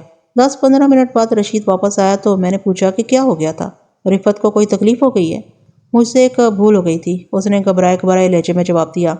میں بھول گیا تھا، مجھے آپ کو رفعت کے سامنے نہیں لانا چاہیے تھا۔ اس نے آپ کو پہچانا نہیں تھا، مجھ سے غلطی ہوئی جو تعارف کرا دیا۔ میں سمجھ گیا، وہ مجھے وسیم خان کا قاتل سمجھتی ہوگی۔ نہیں، رشید نے کہا، آپ کے خلاف اسے کوئی شکایت نہیں۔ آپ کو دیکھ کر اسے وسیم خان یاد آ گیا ہے۔ وسیم خان کے پھانسی چڑھنے کے بعد رفعت تقریباً پاگل ہو گئی تھی۔ وسیم خان کی لاش ہم نے ہی دفن کی تھی۔ اس کا اور کوئی عزیز رشتہ دار نہیں تھا۔ رفعت نے پڑھنا چھوڑ دیا تھا۔ اسے ہم کئی بار وسیم خان کی قبر سے اٹھا کر لائے تھے۔ 3-4 بار وہ رات کو غائب ہو گئی تھی اور ہر بار وسیم خان کی قبر پر بیٹھی ہوئی ملی۔ ڈاکٹروں نے مشورہ دیا کہ شادی کر دی جائے تاکہ رفعت کی توجہ تقسیم ہو جائے۔ شادی کر کے بھی رفعت ٹھیک نہ ہوئی۔ شادی 1943 میں ہو گئی تھی۔ پہلے تو ڈاکٹر علاج کرتے رہے، پھر انگریز ماہر نفسیات کا علاج شروع کرا دیا۔ اس سے یہ فائدہ ہوا کہ 2-4 گھنٹوں کے لیے نارمل ہو جاتی تھی۔ اس دوران ایک بچہ پیدا ہوا مگر رفعت اس میں کوئی دلچسپی نہ لی۔ پاکستان بن گیا۔ ہم ستمبر 1947 میں انڈیا سے روانہ ہوئے اور وہاں سے آنے میں ہمیں کوئی مشکل پیش نہ آئی۔ والد صاحب مرحوم نے ایک ٹرک کا انتظام کر لیا۔ ہم پاکستان تک خیریت سے آ گئے، لیکن راستے میں رفعت نے سڑکوں اور کھیتوں میں مسلمانوں کی جو لاشیں دیکھی، انہوں نے اس کے ذہن کو جھنجھوڑ دیا ان میں بچوں کی لاشیں بھی تھیں، عورتوں کی بھی۔ وہ تو آپ نے بھی دیکھی ہوں گی، قدم قدم پر لاش تھی اور سڑکیں خون سے لال تھیں۔ رفعت جو پاکستان میں داخل ہوئی تو وہ نارمل تھی۔ اس نے کہا کہ میں ایک وسیم کو روتی تھی، یہاں تو میرے لاکھوں وسیم قتل ہو گئے ہیں۔ یہ ایسا صدمہ تھا جس نے اسے نارمل کر دیا۔ پھر وہ ٹھیک رہی۔ اگر کسی نے گھر میں وسیم خان کا نام لے لیا تو رفعت کی یہی حالت ہو جاتی تھی جو آج ہوئی ہے۔ ہم سب محتاط ہو گئے، پھر والد صاحب بھی فوت ہو گئے اور امی جان بھی اللہ کو پیاری ہو گئی۔ رفعت کے والدین بھی فوت ہو چکے ہیں، اب ہم ہیں اور ہمارے بچے ہیں۔ ایک مدت گزر گئی ہے کہ گھر میں وسیم خان کا نام کسی نے نہیں لیا تھا۔ آج آپ کو دیکھ کر رفعت کو وسیم خان یاد آ گیا۔ سنبھل جائے گی، میں اسے گولی کھلا آیا ہوں۔ ہاں رشید صاحب، میں نے بڑے دکھ سے کہا، رفعت کو اتنا ہی جذباتی ہونا چاہیے تھا۔ وسیم خان اسی کی عزت کی خاطر پھانسی چڑھا تھا۔ نہیں، رشید نے کہا اور خاموش ہو گیا۔ جانے کیا سوچنے لگا، اس نے دھیمی سی آواز میں کہا، رفعت کی اس ذہنی کیفیت کی وجہ کچھ اور ہے۔ جب رشید خان نے وجہ بتائی تو مجھے اس طرح دھکا لگا جیسے میرے قریب بم پھٹا ہو۔ اس نے کہا، وسیم خان بے گناہ پھانسی چڑھ گیا تھا۔ بے گناہ؟ میں نے صوفے سے اچھل کر پوچھا، کیا اس نے اس لڑکے کو قتل نہیں کیا تھا؟ رشید نے کہا، اس لڑکے کو میں نے قتل کیا تھا۔ وسیم خان نے میرے گلے سے پھندا اتار کر اپنے گلے میں ڈال لیا تھا۔ کسی وقت آپ کو پوری کہانی سناؤں گا۔ میں وہ رات ان کے ہاں ٹھہرا۔ دوسرے روز رشید مجھے اپنی کار میں اپنی اراضی پر لے گیا۔ میں نے اراضی کی حالت دیکھ کر اسے کئی ایک مشورے دیے، کچھ کام وہیں کے مزاروں سے شروع کرا دیے۔ اس کے بعد میں اپنے چک میں آ گیا، اپنے تو تجربے کار اور ذہین مزارے رشید کو دے دیے۔ کئی بار شہر گیا، رشید سے ملا، اسے ساتھ لیا اور اس کی اراضی پر گئے۔ 3 مہینے صرف کر کے میں نے رشید کے تقریباً تمام زرعی مسائل حل کر دیے۔ ان 3 مہینوں میں میں ان کے ہاں 3 دن بھی رہا۔ اس نے مجھے ذہنی طور پر یہاں تک قبول کر لیا کہ اس کا وہ رد عمل نہ ہوا جو مجھے پہلے روز دے کر ہوا تھا۔ پھر اس میں یہ تبدیلی بھی آئی کہ میرے پاس بیٹھ کر وسیم خان کی باتیں کرنے لگی۔ میں نے قریت کر اسے ساری باتیں سن لی۔ رشید بھی مجھے ساری بات سنا دی۔ اس طرح جو کہانی میرے سامنے آئی وہ جذبہ احسار کی ایک غیر معمولی مثال ہے۔ میں یہ کہانی اپنے الفاظ میں پیش کرتا ہوں۔ رفعت امیر گھرانے کی لڑکی ہے۔ اس کا خاندان ہندوستان کے اسی شہر کا رہنے والا تھا جہاں قتل کی واردات ہوئی تھی۔ رشید بھی امیر کبیر گھرانے کا فرد ہے۔ وہ اس سے شہر سے کچھ دور ایک قصبے کا رہنے والا تھا۔ اس شہر میں کالج میں پڑھتا اور ہاسٹل میں رہتا تھا۔ رفعت لڑکیوں کے کالج میں پڑھتی تھی۔ رفعت 2nd ایئر میں تھی اور رشید 3rd ایئر میں۔ کسی طرح ان کا تعارف ہو گیا، پھر دونوں کی ملاقاتیں شروع ہو گئی۔ دونوں آزاد خیال امیر گھرانے کے تھے، کوئی روک ٹوک نہیں تھی، کھلے بندوں ملتے رہے۔ رفعت ہاسٹل میں اس کے کمرے میں بھی جاتی رہی۔ دونوں جذباتی تھے، عمر ہی ایسی تھی۔ رفعت نے اپنی ماں سے رشید کا ذکر کیا۔ ماں نے اسے کہا کہ وہ رشید کو گھر لائے۔ رشید ان کے گھر گیا تو رفعت کی ماں کو وہ اچھا لگا۔ پھر اس کا تعارف رفعت کے والد صاحب سے ہوا۔ اس کے بعد رشید رفعت کے گھر آنے جانے لگا۔ چھٹیوں میں رشید اپنے گھر گیا تو رفعت اور اس کے خاندان کا ذکر اپنے والدین سے کیا۔ اس کے والد صاحب شہر میں آئے تو رشید انہیں رفعت کے گھر لے گیا۔ دونوں کے والد صاحبان ایک دوسرے میں گھل مل گئے۔ پھر ان کی ملاقاتیں شروع ہو گئیں اور رشید اور رفعت کی منگنی ہو گئی۔ دونوں کالج میں پڑھتے رہے۔ ایک روز رفعت رشید کے ہاسٹل میں گئی، اسے کہا کہ دریا کے کنارے چلتے ہیں۔ رشید اسے دریا پر لے گیا۔ تھوڑی دیر کشتی کی سیر کی، پھر دریا کے کنارے ٹہلتے ٹہلتے ذرا دور نکل گئے اور فوار پڑنے لگی۔ وہ درختوں کے نیچے جا کھڑے ہوئے، قریبی کہیں سے انہیں کسی کے گانے کی دھیمی دھیمی اور بڑی ہی سریلی آواز سنائی دی۔ وہ سمجھے کہ کوئی ملاح یا ماہی گیر ہوگا۔ وہ اس طرف چلے گئے۔ وہاں قدرتی بیلوں نے 2-3 درختوں پر چڑھ کر ایک کمرہ سا بنا رکھا تھا۔ وہاں ایک خوش وضع خوش پوش آدمی کھڑا گا رہا تھا۔ رشید اور رفعت جھینپ گئے اور گانے والا چپ ہو کر مسکرایا۔ اس نے کہا، یہیں آ جائیں، میں بھی فوار سے چھپا کھڑا ہوں۔ آپ دونوں اسٹوڈنٹ ہیں؟ رفعت نے اپنا اور رشید کا تعارف کرایا اور اس آدمی نے اپنا نام وسیم خان بتایا۔ رفعت کہتی ہے کہ جب وسیم خان اور اس کی آنکھیں آمنے سامنے ملی تو وسیم خان کی مسکراہٹ یک لخت غائب ہو گئی اور اس کا چہرہ اس طرح اداس ہو گیا جیسے چاند پر بادل آ گیا ہو۔ یہ تبدیلی اتنی نمایاں تھی کہ رفعت پریشان سی ہو گئی۔ وسیم خان نے اسے پوچھا، آپ کہاں کی رہنے والی ہیں؟ رفعت نے اسے بتایا۔ وسیم خان گہری سوچ میں کھو گیا۔ رشید نے یہ کہانی سناتے ہوئے آپ نے اس وقت کے تاثرات ان الفاظ میں بیان کیے۔ وسیم خان رفعت کو دیکھتے ہی سنجیدہ ہو گیا اور میں سمجھا کہ یہ رفعت کی خوبصورتی کا اثر ہے۔ اسے جو کوئی دیکھتا ہے کچھ دیر دیکھتا ہی رہتا ہے۔ وسیم خان کے متعلق بھی اس نے ایسی ہی رائے قائم کی۔ اسے تو جیسے یہ خیال ہی نہیں رہا کہ میں بھی وہاں موجود ہوں۔ وہ صرف رفعت سے اس کے خاندان اور حسب نسب کے متعلق پوچھتا رہا۔ رفعت نے جب اپنے والد کا نام بتایا تو وسیم خان کے منہ سے آہ نکل گئی۔ اس کی آنکھیں قدرے سرخ ہو گئیں۔ اس نے سر چکا لیا اور وہ ٹہلتے ٹہلتے اوٹ سے نکل کر فوار میں جا کھڑا ہوا۔ میں نے رفعت سے عرصے سے کہا، شاعر معلوم ہوتا ہے، لیکن وہ اسے دلچسپی سے دیکھ رہی تھی۔ وسیم خان فوار میں چلا گیا تھا۔ رشید اور رفعت کی طرف اس کی پیٹھ تھی۔ وہ اچانک پیچھے کو گھما اور وہ پہلے کی طرح مسکرا رہا تھا۔ کہنے لگا، یہ فوار بہت اچھی لگتی ہے، دیکھو بچوں، اس فوار سے چھپو نہیں، گھومو پھرو۔ پھر اس نے رشید سے کہا اگر میری پہلی بیٹی زندہ ہوتی تو رفت کی طرح ہوتی۔ اسے دیکھ کر مجھے اپنی بچی یاد آ گئی تھی۔ رشید نے اس کے متعلق اپنی رائے بدل لی۔ وہ اسے جوان سال آدمی سمجھتا تھا مگر وہ 40 سال سے کچھ زیادہ عمر کا تھا۔ اس کی شگفتگی اونت کر آئی اور اس نے کچھ ایسی پیاری باتیں کی کہ رفت اور رشید اس سے بہت متاثر ہوئے۔ رفت کے کہنے کے مطابق اس نے جو تاثر قبول کیا وہ غیر معمولی تھا اور اس کا تعلق براہ راست جذبات سے تھا۔ ان دونوں کی فرمائش پر وسیم خان نے انہیں وہ گیت اور ایک غزل سنائی۔ اس شام وہ بہت دیر تک وسیم خان کے ساتھ رہے۔ وہ ان کے ساتھ بچوں کی طرح ہنستا کھیلتا رہا۔ پھر وہ اکٹھے واپس آ گئے۔ 2-3 روز بعد رشید اور رفت اس کے گھر گئے۔ وسیم خان نے ان کا اپنی بیوی سے تعارف کرایا۔ وسیم خان کی بیوی سانولے سے رنگ کی عورت تھی جس کے نقش و نگار میں بڑی کشش تھی۔ معلوم ہوا کہ وسیم خان کے 3 بچے پیدا ہوئے تھے۔ تینوں باری باری بچپن میں ہی مر گئے۔ وسیم خان کی بیوی کو بچوں کا بہت غم تھا، انہیں یاد کر کے روتی تھی۔ یہی غم وسیم خان کے دل کو بھی جلا رہا تھا، لیکن اس نے غم کو مسکراہٹوں، کہکہوں اور لطیفوں میں چھپا لیا تھا۔ البتہ وہ جب گاتا تھا تو معلوم ہوتا تھا کہ اس کی آواز غم اور سوز میں ڈوبی ہوئی ہے۔ اس روز کے بعد رفت کا یہ معمول بن گیا کہ تیسرے چوتھے روز وسیم خان کے گھر چلی جاتی۔ وہ یہ غلطی کرتی رہی کہ وسیم خان کی بیوی کے پاس بیٹھنے کی بجائے زیادہ دیر وسیم خان کے پاس بیٹھی رہتی۔ رفت نے مجھے بتایا کہ وسیم خان اسے دیکھتا تھا تو اس پر کوئی ایسی ذہنی کیفیت طاری ہو جاتی تھی جسے وہ آج بھی بیان نہیں کر سکتی۔ ان میں ہمراز دوستوں والی بے تکلفی بھی پیدا ہو گئی اور رفت عمر کا فرق بھول گئی۔ وہ وسیم خان کے پاس بیٹھ کر روحانی سکون محسوس کرتی تھی۔ کبھی کبھی رشید بھی وسیم خان کے گھر جاتا تھا، کبھی کبھی رشید خان بھی وسیم کے گھر جاتا تھا۔ 1 مہینے بعد کچھ ناگواریاں پیدا ہونے لگی۔ رشید رفت اور وسیم خان کی بے تکلفی کو ناپسند کرنے لگا۔ وہ آخر اس کی منگیتر تھی۔ وسیم خان کی بیوی بھی شکوک میں مبتلا ہو گئی۔ یہ تو معلوم نہیں ہو سکا کہ وسیم خان اور اس کی بیوی کی آپس میں اس بات پر کبھی لڑائی ہوئی تھی یا نہیں۔ البتہ رشید اور رفت کی آپس میں جھک جھک ہونے لگی۔ رفت نے وسیم خان کو بتا دیا کہ رشید اسے بدظن ہوتا جا رہا ہے۔ وسیم خان نے رشید کو سمجھایا کہ اس کی عمر 42 سال ہے اور رفت کی عمر ابھی 20 سال بھی نہیں ہوئی۔ یہ تو باپ بیٹی کا رشتہ ہے۔ رشید نے اسے صاف لفظوں میں کہا کہ بے شک وہ 42 سال کا ہے، لیکن اس میں اتنی شگفتگی اور اتنی زندگی ہے کہ رفت عمر کو نظر انداز کر چکی ہے۔ وسیم خان نے اس کا شک رفع کرنے کی بہت کوشش کی، لیکن رشید بدظن رہا اور بدظن ہی ہوتا چلا گیا۔ 1 مہینہ اور گزر گیا۔ ایک روز وسیم خان کے گھر گئے تو معلوم ہوا کہ اس کی بیوی مر گئی ہے۔ اسے دل کے مقام پر درد اٹھا۔ ڈاکٹر فوراً آ گئے لیکن مریضہ بچ نہ سکی۔ یہ دل کے مرض کا حملہ تھا جو اچانک ہوا۔ رشید اور رفت نے وسیم خان کو پہلی بار روتے دیکھا اور وہ بھی اس طرح جیسے دودھ پیتا بچہ بھوک سے رو رہا۔ رفت جذباتی طور پر وسیم خان کی غلام ہو گئی تھی۔ وہ اب پہلے سے بھی زیادہ اس کے گھر جانے لگی، شام کو جاتی تھی۔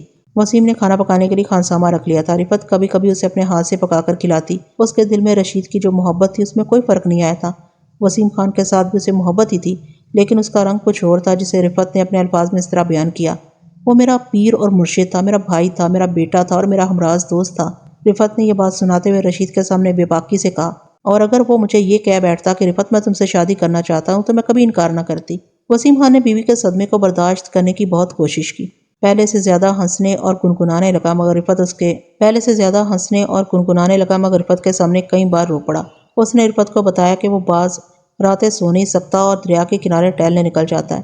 ایک بار رفت نے اسے کہہ ہی دیا، اگر آپ سمجھتے ہیں کہ میں باجی کی جگہ لے سکتی ہوں تو میں حاضر ہوں۔ وسیم خان نے اسے اپنے سینے سے لگا لیا اور کہا، یہ نہیں ہو سکتا۔ مجھے دلی مسرت اس روز ہوگی جس روز رشید تمہیں ڈولی میں بٹھا کر لے جائے گا۔ تمہارا آدھا جہیز تو میرے ذمہ ہے۔ جب تمہاری شادی کا دن مقرر ہو جائے گا تو تم سے اور رشید سے پوچھوں گا کہ تمہارے لیے کیا کچھ بناؤں۔ میرا اب دنیا میں کون ہے؟ رفت نے یہ ساری باتیں رشید کو بتائیں، لیکن رشید کا دل صاف نہ ہو سکا۔ رشید جذباتی اور زد و رنج تھا۔ اس نے ایک روز رفت سے یہاں تک کہہ دیا کہ تم مجھے دھوکے میں نہ رکھو رفت، تمہیں اب وسیم خان اور مجھ میں سے انتخاب کرنا ہوگا۔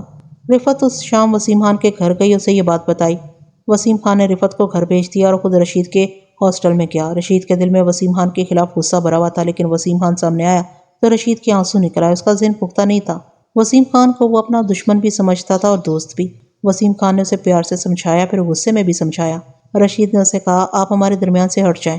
رفت کے متعلق آپ کا دل پاک ہو سکتا ہے، لیکن رفت جب آپ کی باتیں کرتی ہے تو مجھے اس کا دل صاف نظر نہیں آتا۔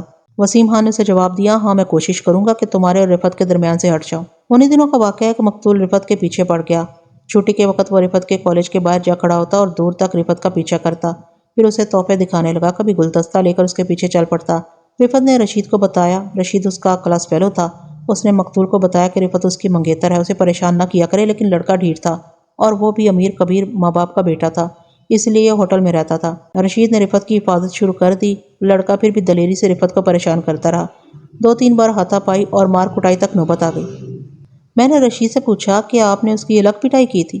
وسیم بھی تو رفت کی حفاظت کے لیے اس کے کالج کے سامنے چلے جایا کرتے تھے۔ یہ غلط ہے، رشید نے کہا۔ وسیم خان کو تو معلوم ہی نہیں تھا کہ کوئی لڑکا رفت کو پریشان کرتا ہے۔ کالجوں میں ایسے تو ہوتا ہی رہتا تھا۔ وسیم نے اپنے اقبالی بیان میں جھوٹ بولا تھا کہ اس نے اس لڑکے کی پٹائی کی تھی۔ اس نے لڑکے کو کبھی دیکھا ہی نہیں تھا۔ ایک روز مقتول نے رشید کو دھمکی دی کہ اسے قتل کرا دے گا اور رفت کو اغوا کرا لے گا۔ رشید نے اس روز بہت سوچا کہ وہ کیا کرے، اور اس نے یہ فیصلہ کیا کہ لڑکے کو شام کو ہوٹل میں ملے اور اسے دوستانہ طریقے سے سمجھائے، اور اگر وہ نہیں سمجھتا تو پھر سوچا جائے گا کہ کون کسے قتل کراتا ہے۔ یہ سوچ کر رشید شام 8:15 بجے ہوٹل میں گیا۔ اس نے وہاں اپنے کالج کے 2 لڑکے کھانا کھاتے دیکھے۔ اس نے ان سے چھپنے کی کوشش نہ کی کیونکہ وہ قتل کی نیت سے نہیں گیا تھا۔ وہ مقتول کے کمرے میں گیا اور دوستانہ انداز میں بات شروع کی۔ مقتول نے اسے شاید رشید کی بزدلی سمجھا۔ اس نے طنزیہ باتیں کی، ترش کلامی شروع ہو گئی۔ رشید بھڑک اٹھا۔ مقتول نے میز کا دروازہ کھولا اور اس میں سے چاقو نکال لیا۔ وہ چاقو کھول رہا تھا کہ رشید نے اسے باکسروں کی طرح سیدھا گھوسا پوری طاقت سے مارا جو مقتول کو کان کے نیچے گردن پر لگا۔ مقتول کے پاؤں اکھڑ گئے اور وہ 3-4 قدم پرے جا گرا۔ چاقو اس کے ہاتھ سے چھوٹ گیا۔ رشید نے نہایت پھرتی سے چاقو اٹھا لیا۔ مقتول بہت تیزی سے اٹھا اور جھک کر رشید کی طرف دوڑا۔ رشید چاقو اٹھا کر ابھی سیدھا نہیں ہوا تھا کہ رشید نے نیچے سے چاقو کا وار کیا۔ اس کا ارادہ قتل کرنے کا نہیں تھا۔ اگر مقتول نے کوٹ اور سویٹر پہنا ہوا ہوتا تو چاقو بڑی مشکل سے کھال تک پہنچ سکتا۔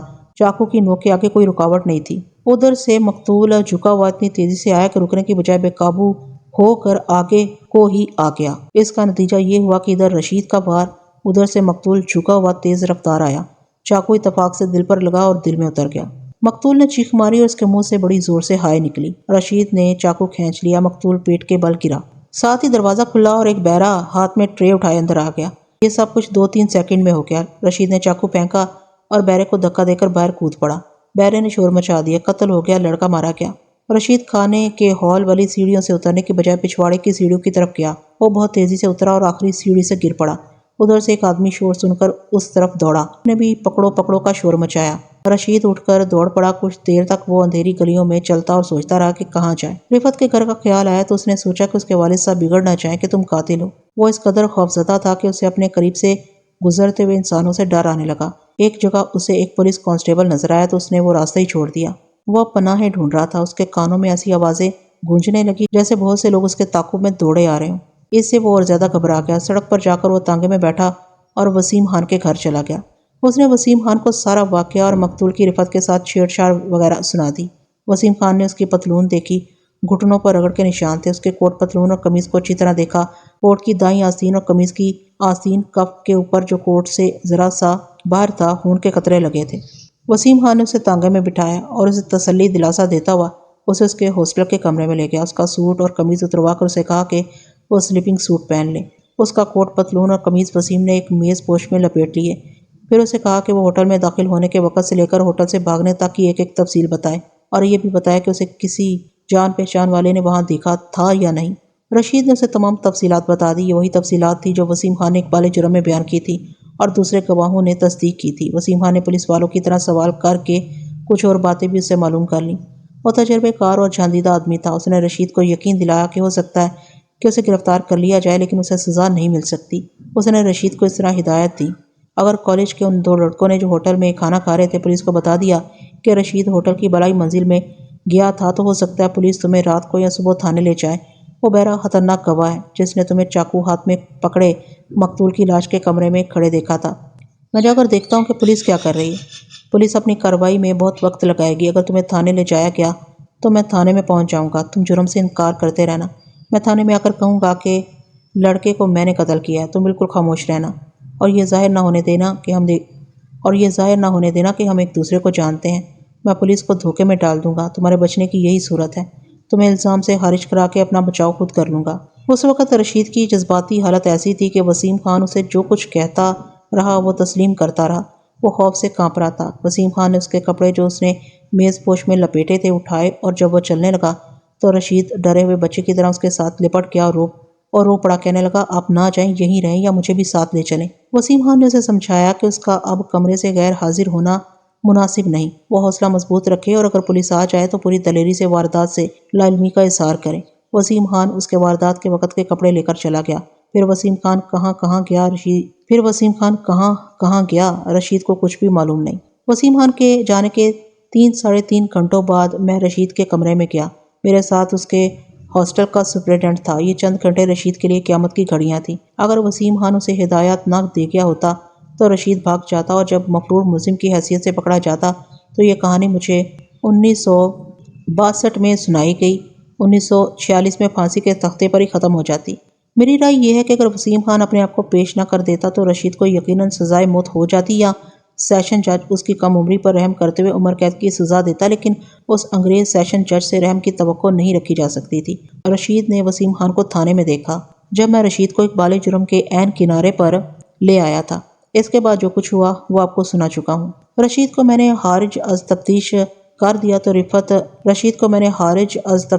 تو رفت کے گھر گیا اور اسے ساری واردات سنائی۔ رفت کے والد صاحب بھی جاگ اٹھے۔ رشید نے انہیں بھی بتایا کہ اس کا ایک کلاس فیلو اس کے ہاتھوں قتل ہو گیا ہے اور وسیم خان نے ڈرامہ کھیلا ہے۔ رفت کے والد صاحب پریشان ہو گئے اور وہ وسیم خان کو نہیں جانتے تھے۔ رشید اور رفت نے انہیں بتایا کہ وہ کون ہے اور ان کے ساتھ ان کا کیا تعلق ہے۔ والد صاحب بہت متاثر ہوئے۔ انہوں نے محسوس کیا کہ وسیم خان خلوص اور احسار کا پیکر ہے، ورنہ کسی کی خاطر کون اتنا خطرہ مول لیتا ہے۔ وہ اسی وقت پولیس اسٹیشن گئے۔ آگے میں تھا، میں SHO تھا۔ میں نے انہیں وسیم خان سے ملنے کی اجازت نہیں دی کیونکہ مجھے ابھی وسیم خان کا اقبالی بیان مجسٹریٹ کے سامنے لے جا کر قلم بند کرانا تھا۔ میں نے انہیں بتایا کہ 4-5 دنوں تک وسیم خان کو جیل کے حوالات میں بھیج دیا جائے گا، وہاں آپ اسے آسانی سے مل سکتے ہیں۔ میں نے 6 روز اپنی کارروائی مکمل کر لی۔ وسیم خان کا اقبالی جرم قلم بند ہوا، اسے جیل کی حوالات میں بھیج دیا گیا۔ رفت کے والد صاحب رسوخ والے تھے، انہوں نے وسیم خان سے ملاقات کی۔ وہ ایک وکیل بھی ساتھ لے گئے تھے۔ رفت اور رشید بھی ساتھ تھے۔ یہ رفت کے والد صاحب اور وسیم خان کی پہلی ملاقات تھی۔ رفت نے مجھے بتایا، ہم جیل کے اندر گئے اور ہمیں کمرے میں بٹھا دیا گیا۔ تھوڑی دیر بعد وسیم خان کمرے میں داخل ہوا۔ میں اور رشید اٹھ کھڑے ہوئے۔ میں نے ابا جان سے کہا کہ یہ ہیں وسیم خان۔ ابا جان نے وسیم خان کو دیکھا تو ان کا منہ اور آنکھیں حیرت سے کھل گئیں۔ وسیم خان مسکرا رہے تھے، ابا جان کے منہ سے جیسے سسکی نکلی ہو۔ انہوں نے کہا، وسیم تم؟ وسیم خان نے مسکرا کر جواب دیا، زندگی کا سفر عجیب ہے، بچھڑے ہوئے مسافر کسی نہ کسی منزل، کسی نہ کسی موڑ پر مل ہی جاتے ہیں۔ وسیم خان ہمیشہ ایسی باتیں کیا کرتے تھے۔ ان کی یہی باتیں مجھے بہت پسند تھی۔ وسیم خان نے ابا جان کی طرف ہاتھ بڑھایا، لیکن ابا جان نے ہاتھ ملانے کی بجائے وسیم خان کو بازوؤں میں لے لیا اور کتنی ہی دیر دونوں ایک دوسرے کے سینے سے لگے رہے۔ بہت مختصر باتیں ہوئی۔ میں سوچتی رہی کہ کیا ابا جان اور وسیم خان ایک دوسرے کو جانتے ہیں۔ ان کے درمیان کیس کے متعلق باتیں ہوتی رہیں۔ وکیل نے انہیں بتایا کہ وہ جب سیشن کورٹ میں جائیں تو اقبالی بیان سے منحرف ہو جائیں اور بیان دیں کہ پولیس نے تشدد سے بیان لیا ہے۔ میں نے دیکھا کہ وسیم خان وکیل اور ابا جان کی باتوں کو پورے دھیان سے سن ہی نہیں رہے تھے۔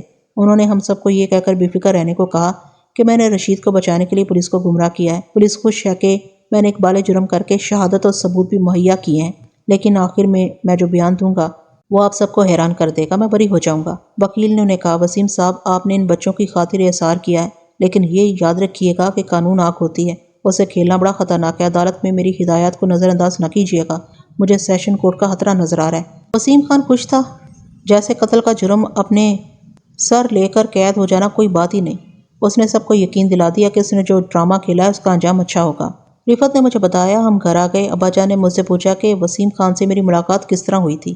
میں نے پہلے بھی بتا چکی تھی، ایک بار پھر بتا دیا۔ انہوں نے پوچھا، وسیم نے تم سے میرے متعلق پوچھا تھا؟ میں نے جواب دیا کہ میں نے وسیم خان کو آپ کا نام بھی بتایا تھا اور امی مرحومہ کا بھی۔ میں نے انہیں یہ بھی بتایا تھا کہ ہم کہاں کے رہنے والے ہیں۔ ابا جان نے پوچھا، وسیم خان نے میرے متعلق کوئی بات کی تھی کبھی؟ میں نے جواب دیا، نہیں ابا جان، آپ ایسی باتیں مجھ سے کیوں پوچھ رہے ہیں؟ میں نے ان سے پوچھا، معلوم ہوتا ہے آپ وسیم خان کو پہلے سے جانتے ہیں۔ ابا جان نے کہا، نہیں ایسی کوئی بات نہیں، یہ آدمی ایک غیر معمولی شخصیت ہے۔ میں ابا جان کے اس جواب سے مطمئن نہ ہوئی۔ ان کے انداز سے پتہ چلتا تھا کہ وہ وسیم خان کو پہلے سے جانتے ہیں۔ وسیم خان نے جیل میں انہیں دیکھتے ہی کہا تھا کہ بچھڑے ہوئے مسافر کسی منزل، کسی موڑ پر مل ہی جاتے ہیں۔ میں حیران اس بات پر تھی کہ ایسی کوئی بات ضرور تھی جو ابا جان نے چھپا لی تھی، لیکن ان دنوں وسیم خان قید میں تھے، اس لیے ہم سب کی توجہ اور خاص طور پر میرا دھیان ان کی طرف ہی رہتا تھا۔ رات کو جب سونے کے لیے لیٹتی تو دل میں آتی تھی کہ فرش پر سوں، کیونکہ وسیم خان کا خیال آ جاتا تھا کہ وہ فرش پر لیٹے ہوئے ہوں گے۔ رشید اور رفت نے بتایا، جو میں نے بھی دیکھا تھا، کہ وسیم خان آخر دم تک یہی کہتا رہا کہ وہ آخر میں بیان دے کر سب کو حیران کر دے گا۔ وکیل آخر دم تک مطمئن تھا، مگر وسیم نے آخر میں ایسا بیان دیا کہ فی الواقع ہم سب کو حیران کر دیا۔ اپیل بھی نامنظور ہو گئی۔ 8ویں روز وسیم خان کو پھانسی چڑھنا تھا۔ رشید، رفت اور اس کے والد صاحب وسیم خان سے ملنے گئے تو والد صاحب نے پوچھا، وسیم یہ تو نے کیا کیا؟ وسیم خان نے صلاحوں سے مسکرا کر کہا، جو سوچا تھا وہ کر دیا۔ رشید کہتا تھا کہ وسیم خان کی مسکراہٹ پہلے سے زیادہ شوق اور مسرت سے بھرپور تھی۔ وہ خوش تھا اور بہت ہی خوش۔ رفت اور رشید کی رو رو کر ہچکی بند گئی۔ رفت کے ابا جان بھی روتے رہے اور وسیم خان سب کو ہنس ہنس کر تسلیاں دیتا رہا۔ اس کے بعد سب ہر روز وسیم خان سے ملنے جاتے رہے۔ ایک روز وسیم خان نے رشید سے ایسا سے کہا، ایک دن تم اور رفعت آنا، ابا جان کو ساتھ نہ لانا۔ ایک روز صرف رشید اور رفعت اسے ملنے گئے۔ پھانسی میں صرف اگلا دن باقی تھا۔ وسیم خان نے رشید سے کہا، تم مجھے اپنا رقیب سمجھتے رہے ہو رشید، آج تمہارے دل سے سارے شکوک رفع کر دوں گا۔ تم نے ایک روز مجھے کہا تھا کہ میرے اور رفعت کے درمیان سے ہٹ جاؤ، میں تمہارے سامنے سے ہمیشہ کے لیے ہٹ رہا ہوں۔ یہ سن کر رشید کی دھاڑیں نکل گئیں۔ وسیم خان نے سلاحوں میں سے ہاتھ باہر نکال کر رشید کے سر اور منہ پر ہاتھ پھیرا اور کہا، میں تم پر طنز نہیں کر رہا رشید، میں نے آج تمہیں ایک کہانی سنانے کے لیے بلایا تھا۔ یہ کہانی رفعت کے لیے زیادہ دلچسپ ہوگی۔ وسیم خان نے انڈیا کے ایک اور شہر کا نام لے کر کہا، میں وہاں کا رہنے والا ہوں۔ اپنی بہت ساری زمین تھی، بہت بڑی حویلی تھی، اور میں ماں باپ کا اکلوتا بچہ تھا۔ میں شہزادوں کی طرح بڑا ہوا، تمہاری طرح شہزادوں کی طرح کالج میں پڑھتا رہا۔ کالج میں ہی تھا کہ میری شادی ہو گئی۔ وہ جاگیرداروں کے گھرانے کی بہت اچھی اور بہت خوبصورت لڑکی تھی۔ ہم ایک دوسرے میں گھل مل گئے اور شادی کے تیسرے مہینے میرے والد صاحب فوت ہو گئے۔ میرا ایک ماموں اور 2 چچے تھے۔ چچے ہماری جائیداد کے پیچھے پڑ گئے۔ انہوں نے میری ماں کو دھمکیاں بھی دیں اور مختلف طریقوں سے پریشان کرنے لگے۔ انہوں نے مجھے غائب کر دینے کی بھی دھمکیاں دیں۔ صرف ماموں ہمارا طرفدار تھا۔ ایک روز اس کی میرے چچوں سے لڑائی ہوگی جس میں میرا ماموں قتل ہو گیا۔ 6 مہینے بعد چچے صاف بری ہو کر آ گئے۔ میری ماں کو میرے والد صاحب کا ہی غم بہت تھا۔ اب اس کا سگا بھائی بھی مارا گیا۔ یہ غم اسے لے بیٹھا اور وہ مر گئی۔ میں اکیلا رہ گیا۔ میں اس وقت 3rd ایئر میں پڑھتا تھا۔ پھر معلوم نہیں کیسے ہوا کہ تمام زمین کے مالک میرے چچے بن گئے۔ میرا زمین پر کوئی حق نہ رہا۔ میرے گھر کی شان و شوکت اسی زمین سے تھی، وہ نہ رہی۔ صرف حویلی اور ماں کے زیورات اور کچھ نقدی رہ گئی۔ میں نے تعلیم جاری رکھی۔ میری بیوی نے میرا خوب ساتھ دیا۔ وہ میرے لیے جذباتی سہارا تھی۔ میرے لیے مصیبت کا وقت تو ابھی آ رہا تھا۔ میرے سسرال والے بڑے اچھے لوگ تھے، مگر ان کا رویہ بدل گیا اور وہ مجھے پریشان کرنے لگے۔ کبھی تانے دیتے تھے کہ میں ان کی بیٹی کی ضروریات پوری نہیں کرتا، کبھی کہتے کہ وہ بیمار پڑ جاتی ہے تو میں اس کا علاج نہیں کرتا۔ ان کی یہ شکایت بالکل صحیح تھی۔ گھر میں اب کوئی نوکر نہیں رہا تھا۔ مجھ سے سسر اور ساس نے یہ کبھی نہ پوچھا کہ وسیم، تم ماں باپ کے شہزادے تھے، اب کس طرح زندگی گزرتی ہے، اب ہمارے گھر میں ہی آ جاؤ۔ انہوں نے تو یہ شکایت بھی کی تھی کہ میں تعلیم پر پیسہ ضائع کر رہا ہوں۔ میری بیوی مائکے جاتی تو اسے ماں باپ واپس نہ آنے دیتے۔ وہ واپس آتی تو اپنے ماں باپ کو ناراض کر کے زبردستی آتی۔ سسرال اسی شہر میں رہتے تھے۔ ایک روز بیوی نے مجھے بتایا کہ اس کے ماں باپ کو میرے خلاف دراصل شکایت یہ ہے کہ میری اب کوئی زمین نہیں اور میں ان کی حیثیت کے مطابق نہیں رہا، لہٰذا وہ چاہتے ہیں کہ میں بیوی کو طلاق دے دوں۔ میں سمجھ گیا کہ ان لوگوں نے اپنی بیٹی مجھے نہیں میری جائیداد کو دی تھی۔ میری بیوی کو پہلا بچہ ہونے والا تھا۔ دن قریب آئے تو اسے ماں گھر لے گئی۔ 7-8 روز بعد میری بیوی نے بچی کو جنم دیا۔ مجھے سسرال والوں نے اطلاع تک نہ دی۔ کسی کی زبانی پتہ چلا۔ میں خوشی خوشی گیا، لیکن مجھے اپنی بیوی تک جانے کی اجازت نہ دی گئی، نہ ہی میں اپنی بچی کو دیکھ سکا۔ میں وہاں بیٹھا رہا، کسی نے پانی کا گھونٹ بھی نہ پوچھا۔ میں اٹھ کر آ گیا۔ 3 مہینے میری بیوی نہ آئی، میں بھی نہ گیا۔ وہاں میرے لیے صرف ذلت تھی۔ ایک روز مجھے اپنے سسر کا پیغام ملا کہ میں بیوی کو طلاق دے دوں۔ میں نے انکار کر دیا۔ اس کے بعد مجھے دھمکیاں ملنے لگی۔ سسرال سے صاف جواب آ گیا کہ وہ میری بیوی کو نہیں بھیجیں گے۔ میں اکیلا تھا، نہ تجربے کار، تمہاری جتنی عمر تھی۔ میں چکرا گیا۔ ایک رات میرے گھر ڈاکہ پڑا۔ میری جان بچ گئی، مگر گھر میں کچھ بھی نہ رہا۔ زیورات، نقدی اور قیمتی چیزیں نکل گئیں۔ دوسرے دن سسرال سے پیغام آیا کہ طلاق نامہ لکھ دو۔ میں نے طلاق لکھ دی۔ پولیس کو لوگوں کے زور دینے پر رپورٹ دی کہ میرے گھر ڈاکہ پڑا ہے۔ پولیس نے پوچھا کہ مجھے کسی پر شک ہے۔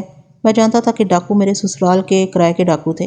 میں نے پولیس کو بتایا کہ مجھے کسی پر شک نہیں، مجھے صرف اپنی بیوی کا خیال تھا، مگر اب میں اسے اپنی بیوی نہیں کہہ سکتا تھا۔ اس کی دوسری شادی کر دی گئی۔ اس کا دوسرا خاوند اسی شہر کا ایک امیر زادہ تھا۔ میں اتنا دل برداشتہ ہوا کہ حویلی بیچ ڈالی۔ بہت بڑی حویلی تھی، اچھی رقم مل گئی۔ اس شہر میں آ گیا، یہ مکان خریدا جہاں میں رہتا تھا۔ خاصی رقم بچ گئی۔ اس سے میں نے BA کا آخری سال پورا کیا، ڈگری لے لی۔ نوکری کی تلاش کی تو کوئی جگہ نہ ملی۔ میں جس محکمے میں ملازم تھا اس کے سب سے بڑے افسر کے پاس چلا گیا۔ وہ انگریز تھا۔ اسے بچپن سے لے کر اس روز تک کی آپ بیتی سنا دی اور اسے کہا کہ تمہاری بادشاہی ہی میں مجھ پر یہ ظلم ہوئے ہیں۔ میں یہ نہیں کہتا کہ ان لوگوں کو سزا دی جائے، مجھے صرف نوکری چاہیے۔ وہ میری مصیبت کی رویداد سے اتنا متاثر ہوا کہ مجھے نہایت اچھی نوکری دے دی۔ میں نے محنت اور دیانتداری سے کام کیا۔ 2 سال بعد ایک محکمانہ امتحان پاس کر لیا۔ مجھے ترقی مل گئی۔ یہ انگریز افسر مجھ میں خصوصی دلچسپی لیتا تھا۔ چھٹے سال اس نے مجھے عہدہ بھی دے دیا۔ جو غم میں نے سہے وہ اچھے بہادروں کو پاگل کر دیتے ہیں۔ میرے اندر بھی غم تھا اور غصہ بھی۔ مجھے بڑا ہی غصیلا انسان ہونا چاہیے تھا، لیکن میں نے ہنسنا شروع کر دیا۔ میں نے دریا کے کنارے دور جا کر بلند آواز سے گانا شروع کر دیا اور لوگ کہنے لگے وسیم زندہ دل آدمی ہے، بہت اچھا گاتا ہے۔ بعض نے یہ بھی کہا کہ جسے کوئی غم نہ ہو وہ زندہ دل نہ ہو تو گویا کیا ہو۔ یہ کسی کو بھی معلوم نہ تھا کہ میں سراپا غم ہوں اور میرا دل بری طرح مجروح ہے۔ مجھے بیوی کی یاد آتی تھی۔ تو میں فی الواقعہ تڑپنے لگتا تھا۔ میں تصوروں میں اپنی بچی سے پیار کیا کرتا تھا اور پیار کا نشہ پورا کرنے کے لیے میں ہر اس انسان کے ساتھ محبت کرنے لگا جو کسی نہ کسی رنگ میں مصروم تھا۔ میں نے ارادہ کر لیا تھا کہ ساری عمر شادی نہیں کروں گا۔ ایک روز ایک بیوہ کے متعلق پتہ چلا کہ 2 سال پہلے تک اس کا حامد زندہ تھا تو وہ فارغ الوالی سے باپردہ زندگی گزارتی تھی۔ حامد مر گیا تو لوگوں کے گھروں میں کام کرنے لگی۔ اس کی ایک جوان بیٹی تھی جسے بعض لوگ غربت کی وجہ سے خراب کرنا چاہتے تھے، چونکہ وہ غریب تھی اس لیے کوئی اسے شادی بھی نہیں کرنا چاہتا تھا۔ میں لڑکی کی ماں سے ملا، رشتہ طے کیا اور چند ایک آدمیوں کو بٹھا کر اس کی بیٹی کو بیاہ لایا۔ میں نے شادی کی خاطر شادی نہیں کی تھی، ایک لڑکی کو پناہ دی تھی۔ وہ بڑی اچھی بیوی ثابت ہوئی۔ 3 بچے پیدا ہوئے، تینوں مر گئے۔ وقت گزرتا چلا گیا اور 18-19 سال گزر گئے۔ پھر وہ شام آئی جب تم دونوں اچانک میری زندگی میں داخل ہوئے۔ تم دونوں شاید دیکھ نہیں سکے تھے کہ رفعت کو دیکھ کر میں چونک پڑا تھا اور میں افسردہ ہو گیا تھا۔ مجھے یوں محسوس ہوا جیسے میری پہلی بیوی آ گئی ہے۔ نقش و نگار میں ذرا بھر فرق نہ تھا۔ اسی عمر میں وہ میرے گھر میں آئی تھی۔ میں نے انسانوں میں اتنی مشابہت کبھی نہیں دیکھی تھی۔ رفعت کی شکل میری پہلی بیوی سے زیادہ ملتی تھی۔ مجھے یہ دھوکہ ہوا جیسے میں اب اسے خواب میں دیکھ رہا ہوں۔ پھر ہم میں بے تکلفی پیدا ہو گئی تو میں نے رفعت سے اس کے والد صاحب کا نام پوچھا۔ اس نے نام بتایا تو میرے دل میں درد کی ایک ٹیس اٹھی۔ میں نے اس کی امی کا نام پوچھا تو اس نے اپنی امی کا نام بھی بتا دیا اور یہ بھی کہ اس کی امی اس کے بچپن میں مر گئی تھی۔ میرے سارے دھوکے صحیح ثابت ہوئے۔ تم میری پہلی بچی ہو۔ رشید نے سنایا کہ یہ سنتے ہی رفعت کی یہ حالت ہوئی کہ وہ سلاخوں سے ٹکرائی۔ ہاتھ اندر کر کے اس نے وسیم خان کا چہرہ اپنے ہاتھوں میں لے لیا۔ جیل کا جو سنتری پاس کھڑا تھا اس نے رفعت سے کہا، بی بی ہاتھ باہر رکھو، اور پھر وسیم خان کے ہاتھ باہر آ گئے۔ باپ بیٹی ملے تو اس وقت ملے جب ان کے درمیان صلاحیں اور موت حائل ہو چکی تھی۔ رفعت کی ماں کی شادی دوسرے آدمی سے کر دی گئی تھی۔ رفعت 3-4 سال کی ہوئی تو اس کی ماں مر گئی۔ اس آدمی نے دوسری شادی کی، 2 سال بعد وہ بھی مر گئی۔ پھر اس شخص نے شادی نہیں کی، وہ اسی شہر میں آ گیا اور یہاں کوٹھی بنا لی۔ ان کی اراضی بہت تھی۔ وسیم خان نے باقی بات اس طرح سنائی کہ میں اس راز سے پردہ نہیں اٹھانا چاہتا تھا۔ میں کسی کو اپنا ماضی نہیں دکھانا چاہتا تھا۔ میری بیوی بھی شک میں پڑ گئی کہ میں اب افسر اور امیر ہو گیا ہوں، اس لیے میں امیر کبیر لڑکیوں کو پسند کرنے لگا ہوں۔ رشید کو بھی شک ہو گیا کہ میں اس کے راستے میں حائل ہو گیا ہوں۔ میری مجبوری یہ تھی کہ میں رفعت کو اپنی نظروں سے اوجھل نہیں کر سکتا تھا۔ رفعت بیٹی، تمہیں مجھ میں جو کشش نظر آتی تھی وہ میری شگفتہ مزاجی کی وجہ سے نہیں تھی، یہ تو خون نے خون کو پہچان لیا تھا۔ میں خوش تھا کہ تمہاری منگنی رشید جیسے پیارے لڑکے سے ہو گئی ہے۔ میں تو تمہارے لیے آدھا جہیز تیار کر رہا تھا، مگر رشید ایک لڑکے کو قتل کر بیٹھا۔ اس نے اچھا کیا کہ قتل کر کے میرے پاس آ گیا اور میں نے اسے تمام ضروری باتیں پوچھ لیں۔ میں نے دیکھ لیا تھا کہ میری بچی کا سہاگ اجڑ رہا ہے۔ میں رشید کو پھانسی کے تختے سے ہٹا کر خود وہاں کھڑا ہو گیا۔ وکیل کہتا تھا کہ وہ مجھے بری کرا لے گا، میں اقبالی بیان سے منحرف ہو جاؤں، لیکن میں اب زندہ نہیں رہنا چاہتا تھا۔ میں نے اپنے لیے یہی موت پسند کی۔ تحریری وصیت کے مطابق وسیم خان نے اپنا مکان رفعت کے نام کر دیا تھا اور بینک میں اس کا 24,000 روپے جمع تھا، وہ بھی رفعت کے نام چھوڑ گیا تھا۔ وسیم خان کی لاش رفعت کے والد صاحب لے گئے تھے اور نہایت احترام سے کفن دفن کی، لیکن رفعت کا دماغی توازن بگڑ گیا۔ اسی حالت میں اس کی شادی رشید سے کر دی گئی۔ اس سارے واقعے کا ایک نتیجہ یہ بھی سامنے آیا کہ رفعت کو اپنے ابا جان سے نفرت سی ہو گئی، حالانکہ وہ اسے بہت چاہتے تھے۔ وہ پاکستان میں آ کر فوت ہوئے۔ رفعت کے ساتھ ان کا پیار قائم رہا، لیکن رفعت ان سے کھچی کھچی رہی۔ میں آج بھی حیران ہوں کہ وسیم خان نے یہ ڈرامہ کس خوبی سے کھیلا تھا۔ اس نے رشید کی جگہ خود پھانسی کے تختے پر کھڑا ہونے کے لیے ہر وہ شہادت اور ثبوت مہیا کیا جو استغاثہ کو قابل اعتماد بنانے کے لیے درکار تھا۔ اگر وسیم خان پولیس آفیسر ہوتا تو کامیاب سراغ رساں ہوتا، مگر وہ باپ تھا، اپنی بچی پر قربان ہو گیا۔ ناظرین، امید کرتی ہوں کہ یہ کہانی آپ کو کافی پسند آئی ہوگی۔ پسند آئی ہے تو لائک، کمنٹ اور شیئر کرنا اور قسمت بھولیے گا اور مجھے اجازت دیجیے ایسی کسی اچھی سی کہانی تک کے لیے